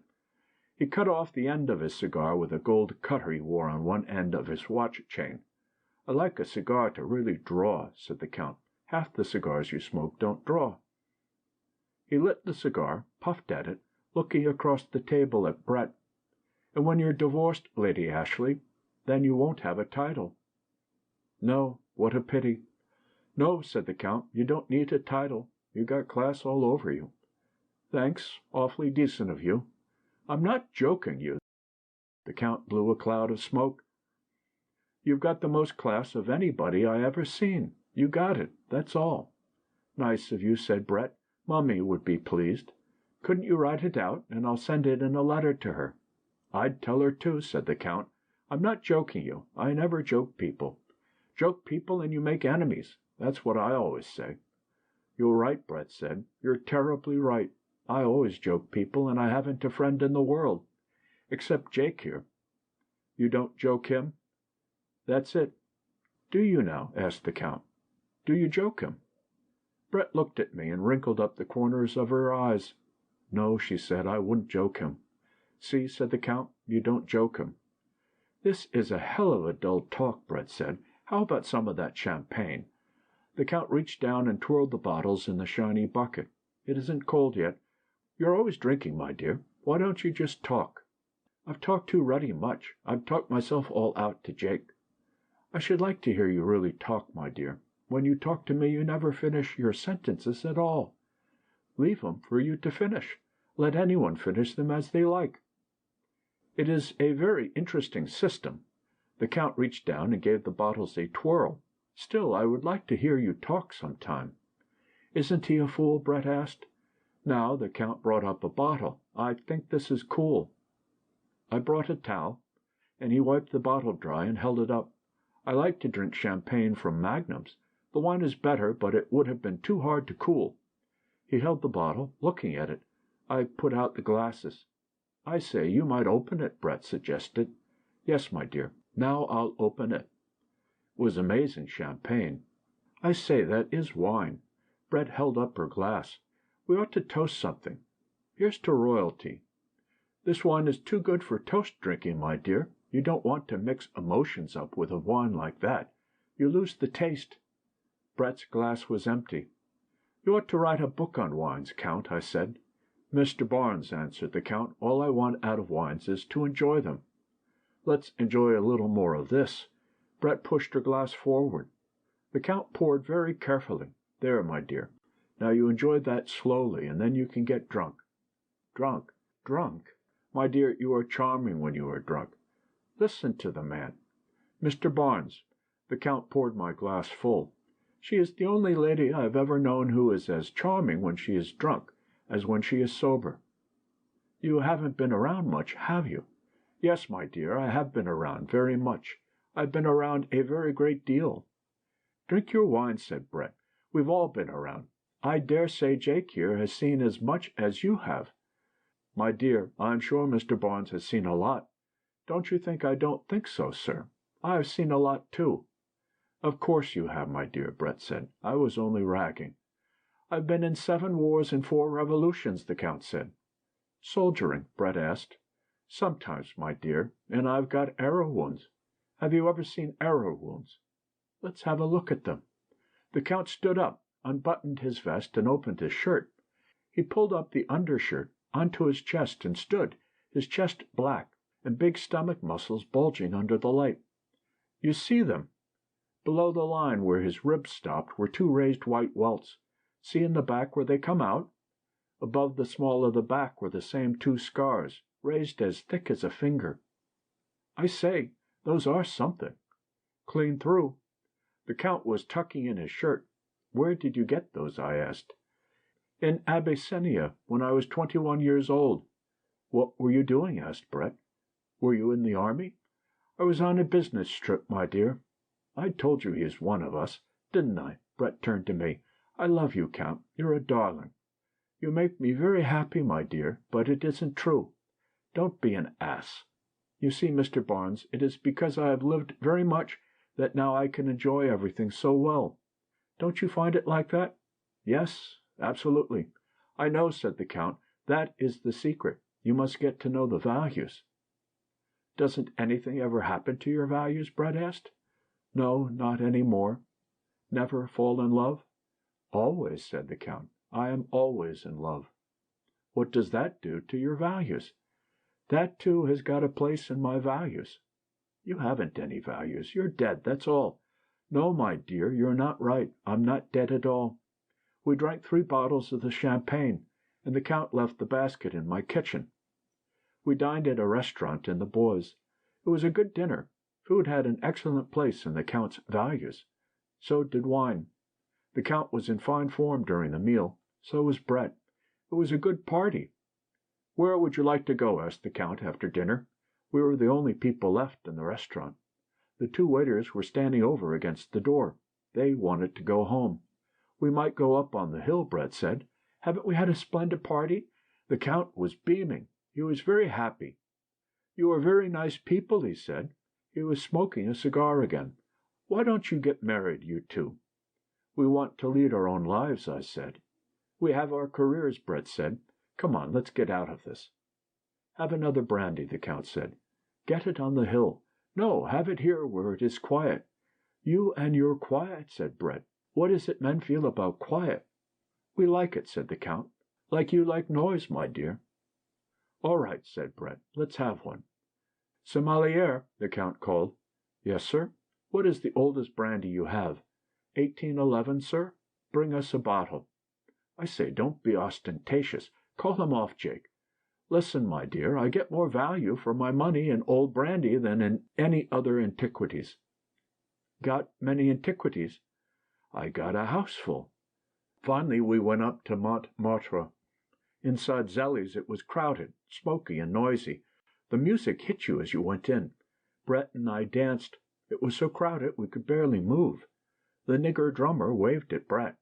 We were caught in the jam, dancing in one place in front of him. "How are you?" "Great." "That's good." He was all teeth and lips. "He's a great friend of mine," Brett said. "Damn good drummer." The music stopped, and we started toward the table where the Count sat. Then the music started again, and we danced. I looked at the Count. He was sitting at the table, smoking a cigar. The music stopped again. "Let's go over." Brett started toward the table. The music started, and again we danced, tight in the crowd. "You are a rotten dancer, Jake. Michael's the best dancer I know." "He's splendid." "He's got his points." "I like him," I said. "I'm damned fond of him." "I'm going to marry him," Brett said. "Funny, I haven't thought about him for a week." "Don't you write him?" "Not I. Never write letters." "I'll bet he writes you." "Rather. Damn good letters, too." "When are you going to get married?" "How do I know? As soon as we can get the divorce. Michael's trying to get his mother to put up for it." "Could I help you?" "Don't be an ass. Michael's people have loads of money." The music stopped. We walked over to the table. The Count stood up. "Very nice," he said. "You looked very, very nice." "Don't you dance, Count?" I asked. "No, I'm too old."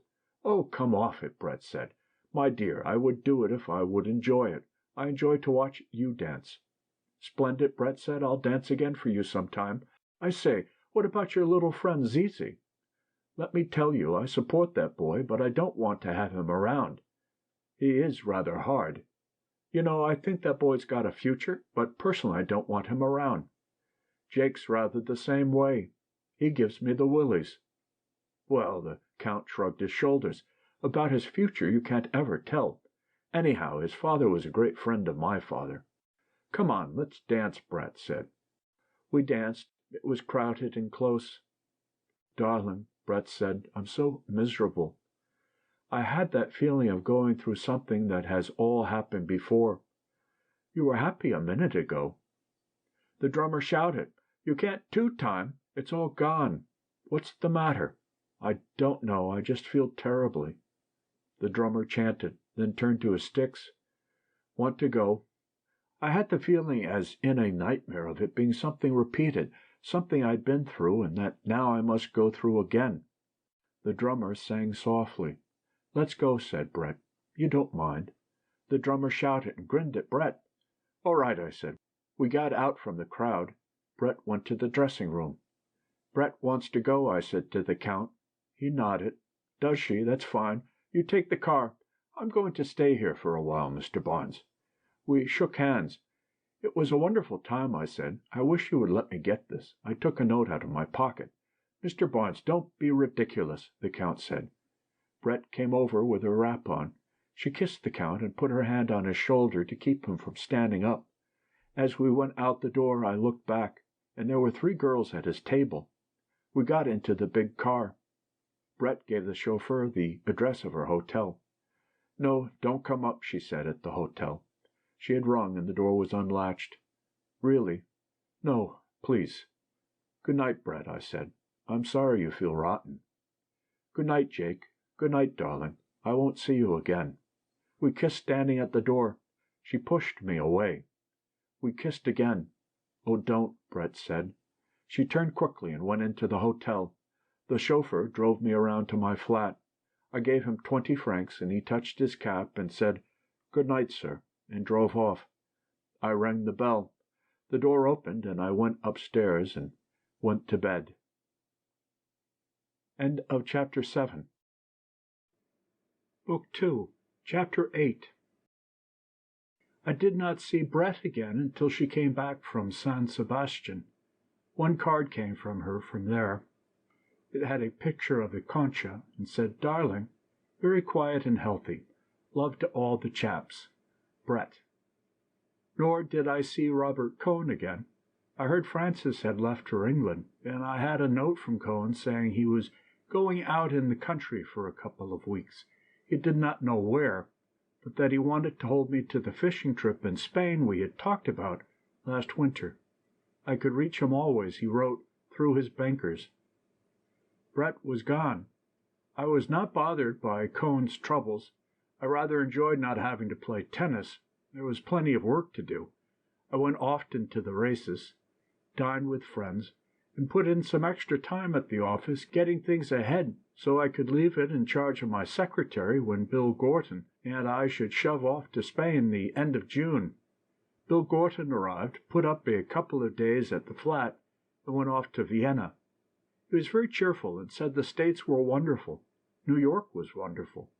There had been a grand theatrical season and a whole crop of great young light heavyweights. Any one of them was a good prospect to grow up, put on weight, and trim Dempsey. Bill was very happy. He had made a lot of money on his last book and was going to make a lot more.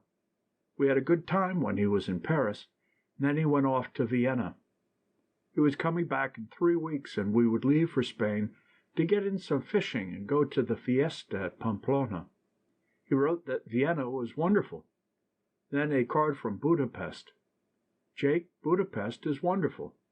Then I got a wire. Back on Monday. Monday evening he turned up at the flat. I heard his taxi stop and went to the window and called to him. He waved and started upstairs carrying his bags. I met him on the stairs and took one of the bags. "Well," I said, "I hear you had a wonderful trip." "Wonderful," he said. "Budapest is absolutely wonderful." "How about Vienna?" "Not so good, Jake, not so good. It seemed better than it was." "How do you mean?" "I was getting glasses and a siphon." "Tight, Jake, I was tight." "That's strange. Better have a drink." Bill rubbed his forehead. "Remarkable thing," he said. "Don't know how it happened. Suddenly it happened." "Last long?" 4 days, Jake. Lasted just 4 days." "Where did you go?" "Don't remember. Wrote you a postcard. Remember that perfectly." "Do anything else?" "Not so sure. Possible." "Go on. Tell me about it." "Can't remember. Tell you anything I could remember." "Go on. Take that drink and remember." "Might remember a little," Bill said. "Remember something about a prize fight. Enormous Vienna prize fight. Had a nigger in it. Remember the nigger perfectly." "Go on." "Wonderful nigger. Looked like tiger flowers, only 4 times as big.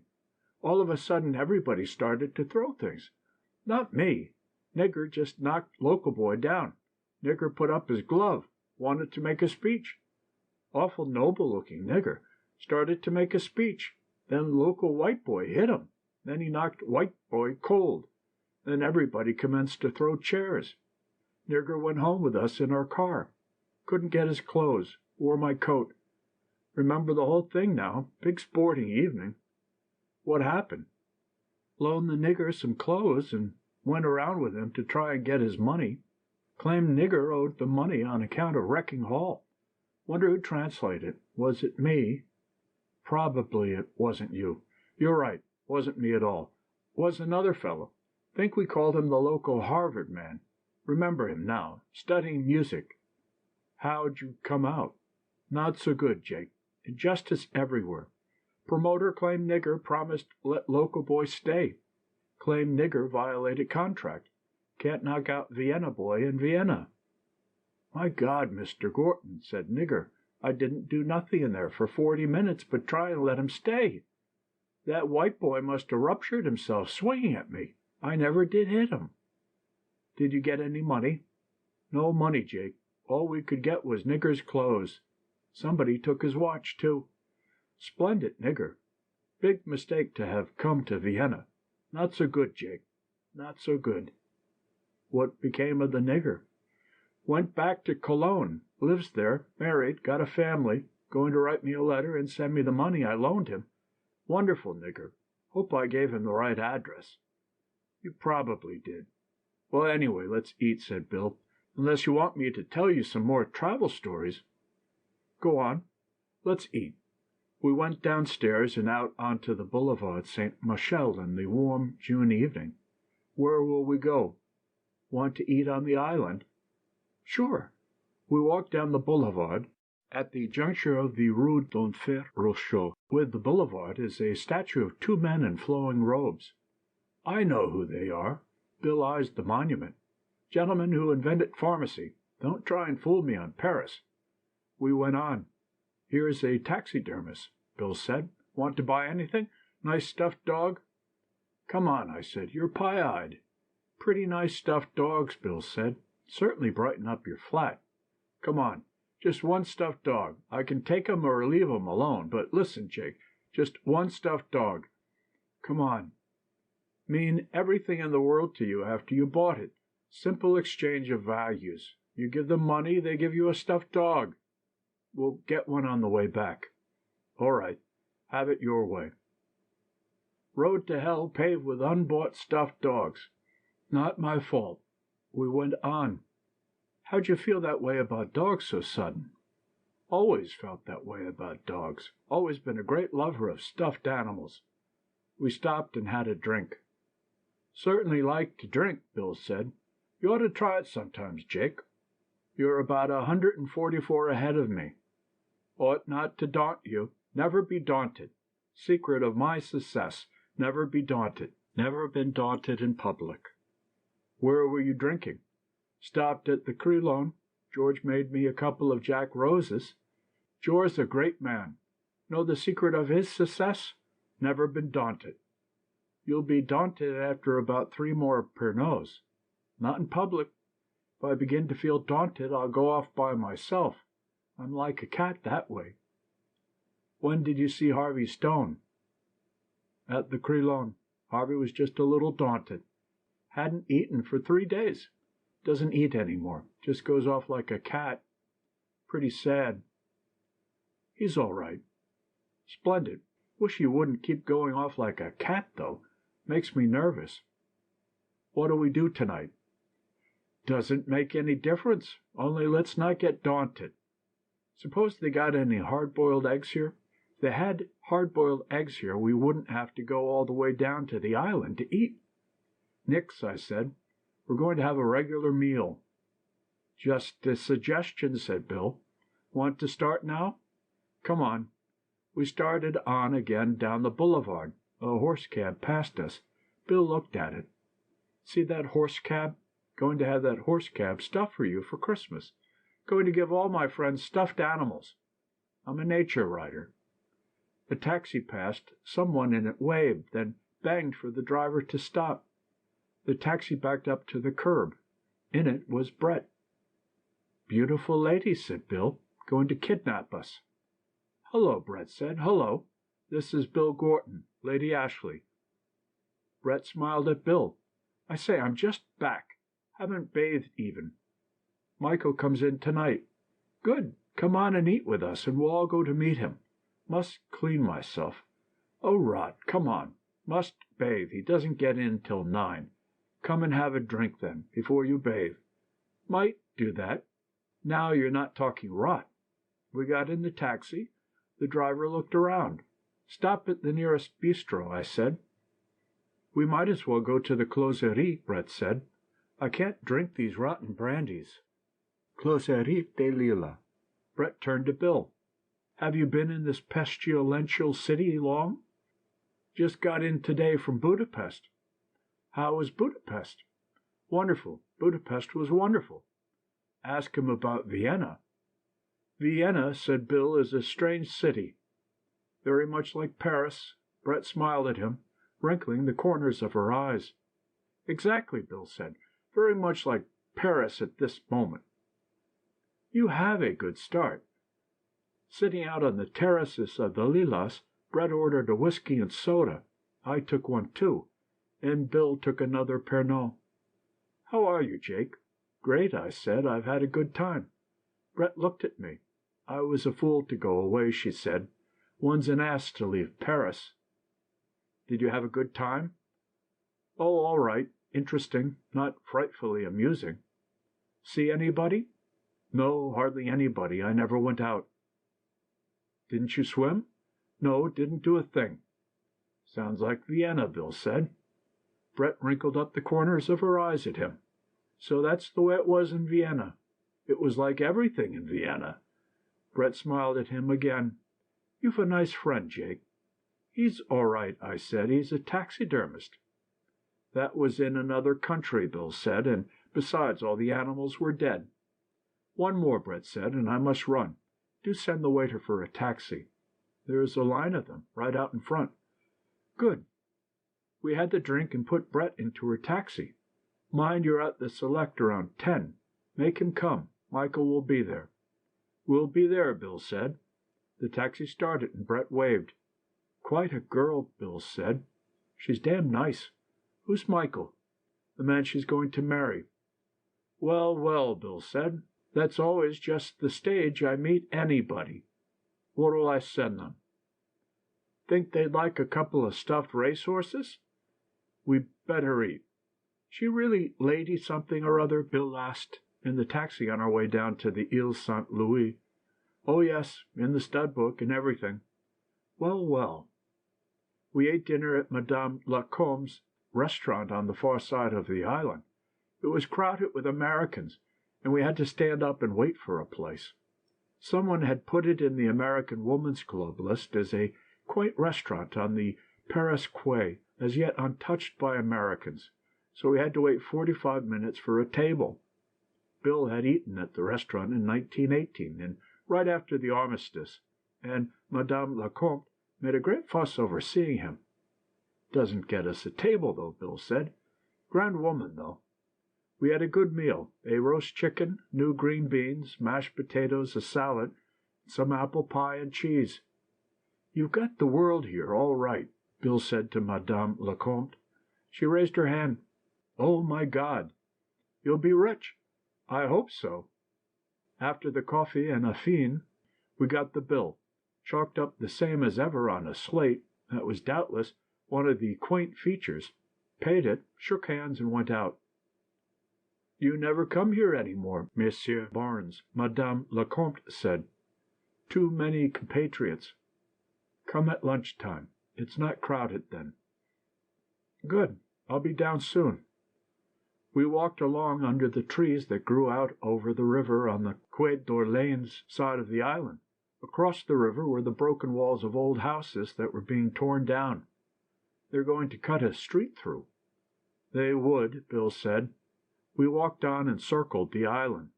The river was dark, and a bateau mouche went by, all bright with lights, going fast and quiet up and out of sight under the bridge. Down the river was Notre Dame, squatting against the night sky.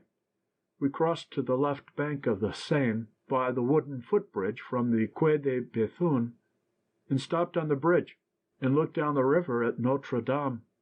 Standing on the bridge, the island looked dark. The houses were high against the sky, and the trees were shadows. It's pretty grand, Bill said. God, I'd love to get back. We leaned on the wooden rail of the bridge and looked up the river to the lights of the big bridges. Below, the water was smooth and black. It made no sound against the piles of the bridge. A man and a girl passed us. They were walking with their arms around each other. We crossed the bridge and walked up the Rue du Cardinal Limon. It was steep walking, and we went all the way up to the Place Contrescarpe. The arc light shone through the leaves of the trees in the square, and underneath the tree was an S-bus ready to start. Music came out of the door of the Negre Joyeux. Through the window of the Café aux Amateurs I saw the long zinc bar. Outside on the terrace working people were drinking. In the open kitchen of the Amateurs a girl was cooking potato chips in oil. There was an iron pot of stew. The girl ladled some onto a plate for an old man who stood holding a bottle of red wine in one hand. Want to have a drink? No, said Bill, I don't need it. We turned to the right off the Place Contrescarpe, walking along smooth, narrow streets with high old houses on both sides.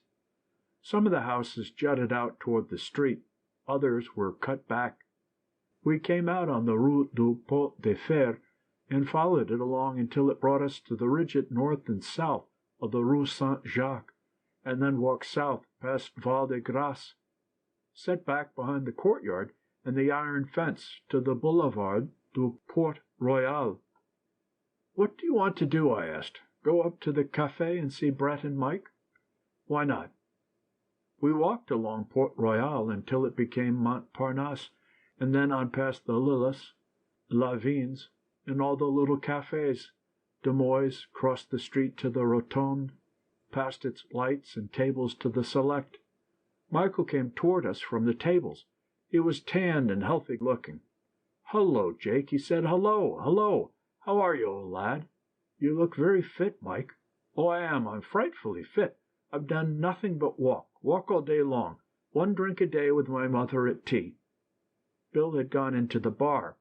He was standing talking with Brett, who was sitting on a high stool, her legs crossed. She had no stockings on. "It's good to see you, Jake," Michael said. "I'm a little tight, you know. Amazing, isn't it? Did you see my nose?" There was a patch of dried blood on the bridge of his nose. "An old lady's bags did that," Mike said. "I reached up to help her with them, and they fell on me." Brett gestured at him from the bar with her cigarette holder and wrinkled the corners of her eyes. "An old lady," said Mike. "Her bags fell on me. Let's go in and see Brett. I say, she is a piece. You are a lovely lady, Brett. Where did you get that hat?" "Chap bought it for me. Don't you like it?" "It's a dreadful hat. Do get a good hat." "Oh, we've so much money now," Brett said. "I say, haven't you met Bill yet? You are a lovely host, Jake." She turned to Mike. "This is Bill Gorton. This drunkard is Mike Campbell. Mr. Campbell is an undischarged bankrupt." "Aren't I, though? You know, I met my ex-partner yesterday in London. Chap who did me in." "What did he say?" "Bought me a drink. I thought I might as well take it. I say, Brett, you are a lovely piece. Don't you think she's beautiful?" "Beautiful? With this nose?" "It's a lovely nose. Go on, point it at me. Isn't she a lovely piece?" "Couldn't we have kept the man in Scotland? I say, Brett, let's turn in early." "Don't be indecent, Michael. Remember, there are ladies at this bar." "Isn't she a lovely piece? Don't you think so, Jake?" "There's a fight tonight," Bill said. "Like to go?" "Fight?" said Mike. "Who's fighting?" "Ledoux and somebody." "He's very good, Ledoux," Mike said. "I'd like to see it, rather." He was making an effort to pull himself together. "But I can't go. I had a date with this thing here. I say, Brett, do get a new hat." Brett pulled the felt hat down far over one eye and smiled out from under it. "You two run along to the fight. I'll have to be taking Mr. Campbell home directly." "I'm not tight," Mike said. "Perhaps just a little. I say, Brett, you are a lovely piece." "Go on to the fight," Brett said. "Mr. Campbell's getting difficult." "What are these outbursts of affection, Michael? I say, you are a lovely piece." We said good night. "I'm sorry I can't go," Mike said. Brett laughed. I looked back from the door. Mike had one hand on the bar and was leaning toward Brett, talking. Brett was looking at him quite coolly, but the corners of her eyes were smiling. Outside on the pavement, I said, "Do you want to go to the fight?" "Sure," said Bill, "if we don't have to walk." Mike was pretty excited about his girlfriend, I said in the taxi. "Well," said Bill, "you can't blame him such a hell of a lot." End of Chapter 8. Chapter 9. The Ledoux Kid Francis fight was the night of the 20th of June. It was a good fight. The morning after the fight I had a letter from Robert Cohn, written from Hendaye. He was having a very quiet time, he said, bathing, playing some golf, and much bridge. Hendaye had a splendid beach, but he was anxious to start on the fishing trip. When would I be down? If I would buy him a double-tapered line, he would pay me when I came down. That same morning I wrote Cohn from the office that Bill and I would leave Paris on the 25th, unless I wired him otherwise, and would meet him at Bayonne, where we could get a bus over the mountains to Pamplona. That same evening, about 7 o'clock, I stopped in at the Select to see Michael and Brett. They were not there, and I went over to the Dingo. They were inside sitting at the bar. "Hello, darling." Brett put out her hand. "Hello, Jake," Mike said. "I understand I was tight last night." "Weren't you, though?" Brett said. "Disgraceful business." "Look," said Mike, "when do you go down to Spain? Would you mind if we came down with you?" "It would be grand." "You wouldn't mind, really. I've been at Pamplona, you know. Brett's mad to go. You're sure we wouldn't just be a bloody nuisance?" "Don't talk like a fool. I'm a little tight, you know. I wouldn't ask you like this if I weren't. You're sure you don't mind?" "Oh, shut up, Michael," Brett said. "How can the man say he'd mind now? I'll ask him later." "But you don't mind, do you? Don't ask that again unless you want to make me sore. Bill and I go down on the morning of the 25th. "By the way, where is Bill?" Brett asked. "He's out at Chantilly dining with some people. He's a good chap." "Splendid chap," said Mike. "He is, you know." "You don't remember him," Brett said. "I do. Remember him perfectly. Look, Jake, we'll come down the night of the 25th. Brett can't get up in the morning." "Indeed not. If our money comes, and you're sure you don't mind?" "It will come, all right. I'll see to that. Tell me what tackle to send for." "Get 2 or 3 rods with reels and lines and some flies." "I won't fish," Brett put in. "Get 2 rods, then, and Bill won't have to buy one." "Right," said Mike. "I'll send a wire to the keeper." "Won't it be splendid?" Brett said. "Spain! We will have fun. The 25th, when is that?" "Saturday. You will have to get ready." "I say," said Mike, "I'm going to the barber's." "I must bathe," said Brett. "Walk up to the hotel with me, Jake. Be a good chap."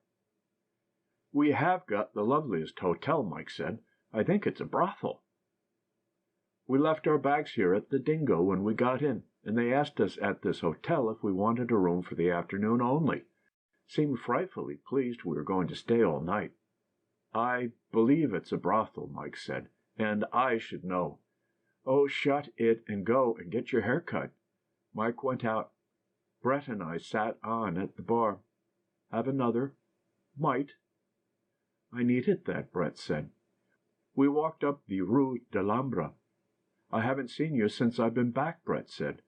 "No. How are you, Jake?" "Fine." Brett looked at me. "I say," she said, "is Robert Cohn going on this trip?" "Yes. Why?"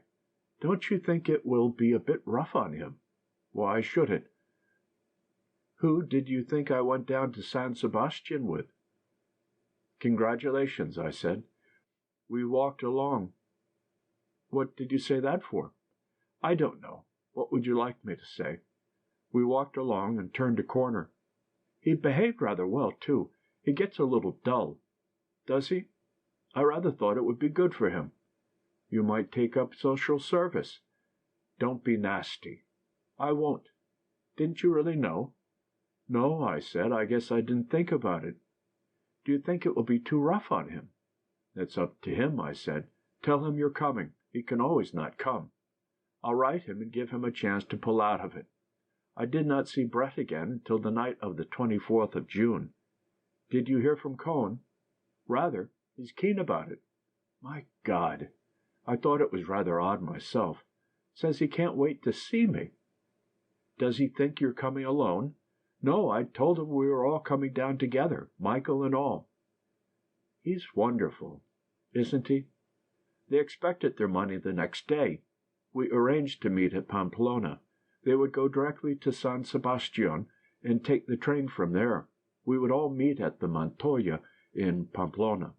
They did not turn up on Monday at the latest. We would go on ahead up to Burgete in the mountains to start fishing."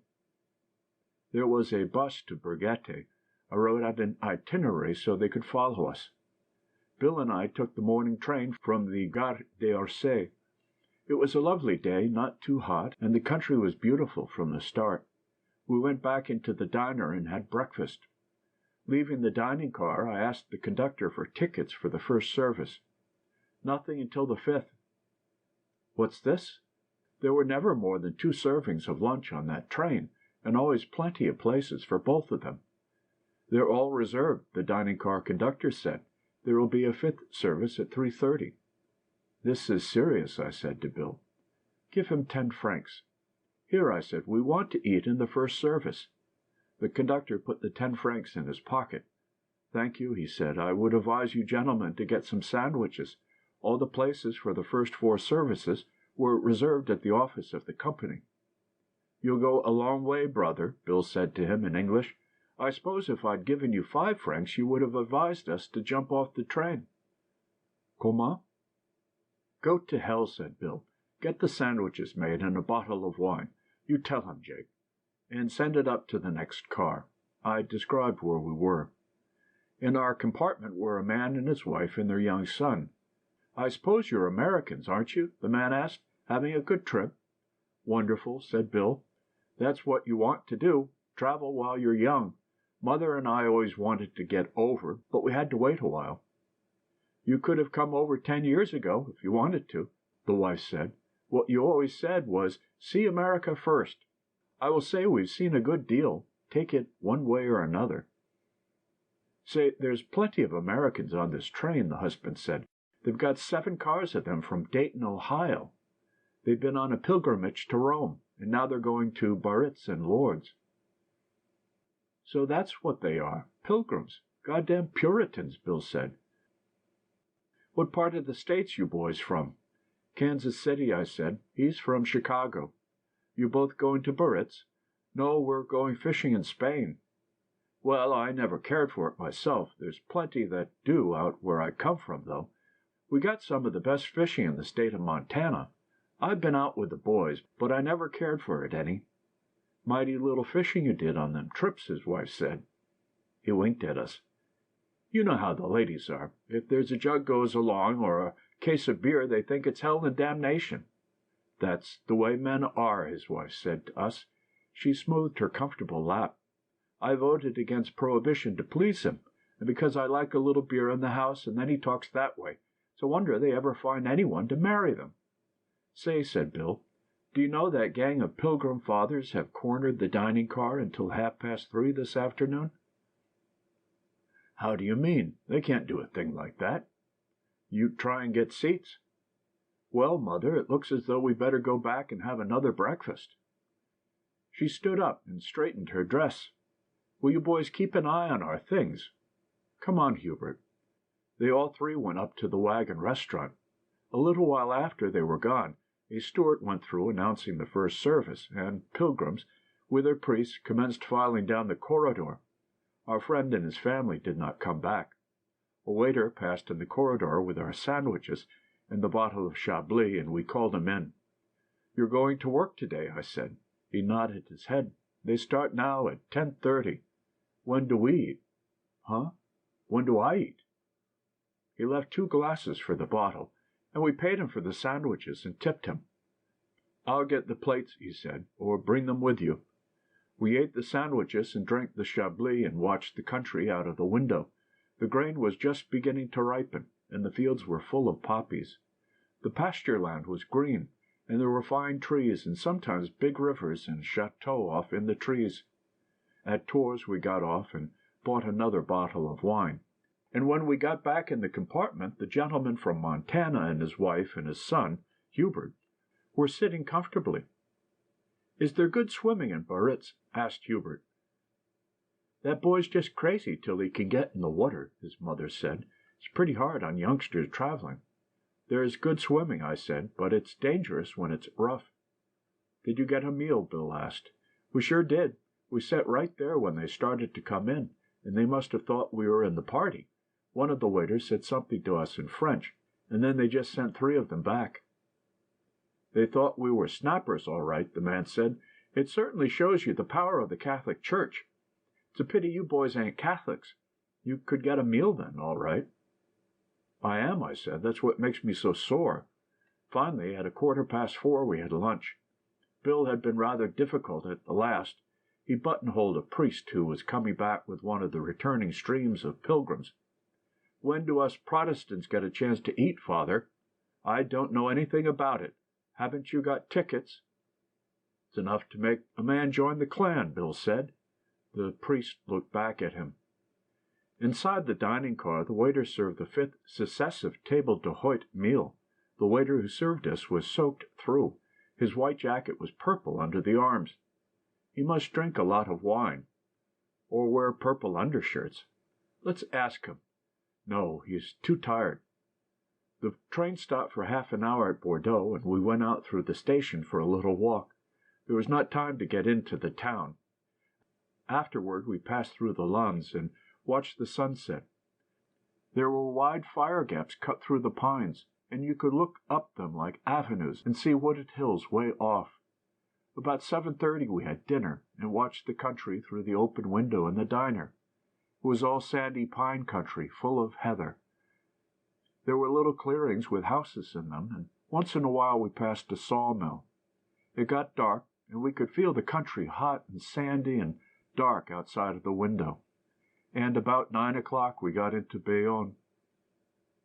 The man and his wife and Hubert all shook hands with us. They were going on to La Négresse to change for Barret's. "Well, I hope you have lots of luck," he said. "Be careful about those bullfights." "Maybe we'll see you at Barret's," Hubert said. We got off with our bags and rod cases, and passed through the dark station and out to the lights and the line of cabs and hotel buses. There, standing with the hotel runners, was Robert Cohn. He did not see us at first. Then he started forward. "Hello, Jake. Have a good trip?" "Fine," I said. "This is Bill Gorton." "How are you?" "Come on," said Robert. "I've got a cab." He was a little nearsighted. I'd never noticed it before. He was looking at Bill, trying to make him out. He was shy, too. "We'll go up to my hotel. It's all right. It's quite nice." We got into the cab, and the cabman put the bags up on the seat beside him, and climbed up and cracked his whip. And we drove over the dark bridge and into the town. "I'm awfully glad to meet you," Robert said to Bill. "I've heard so much about you from Jake, and I've read your books. Did you get my line, Jake?" The cab stopped in front of the hotel, and we all got out and went in. It was a nice hotel, and the people at the desk were very cheerful, and we each had a good small room. End of chapter 9.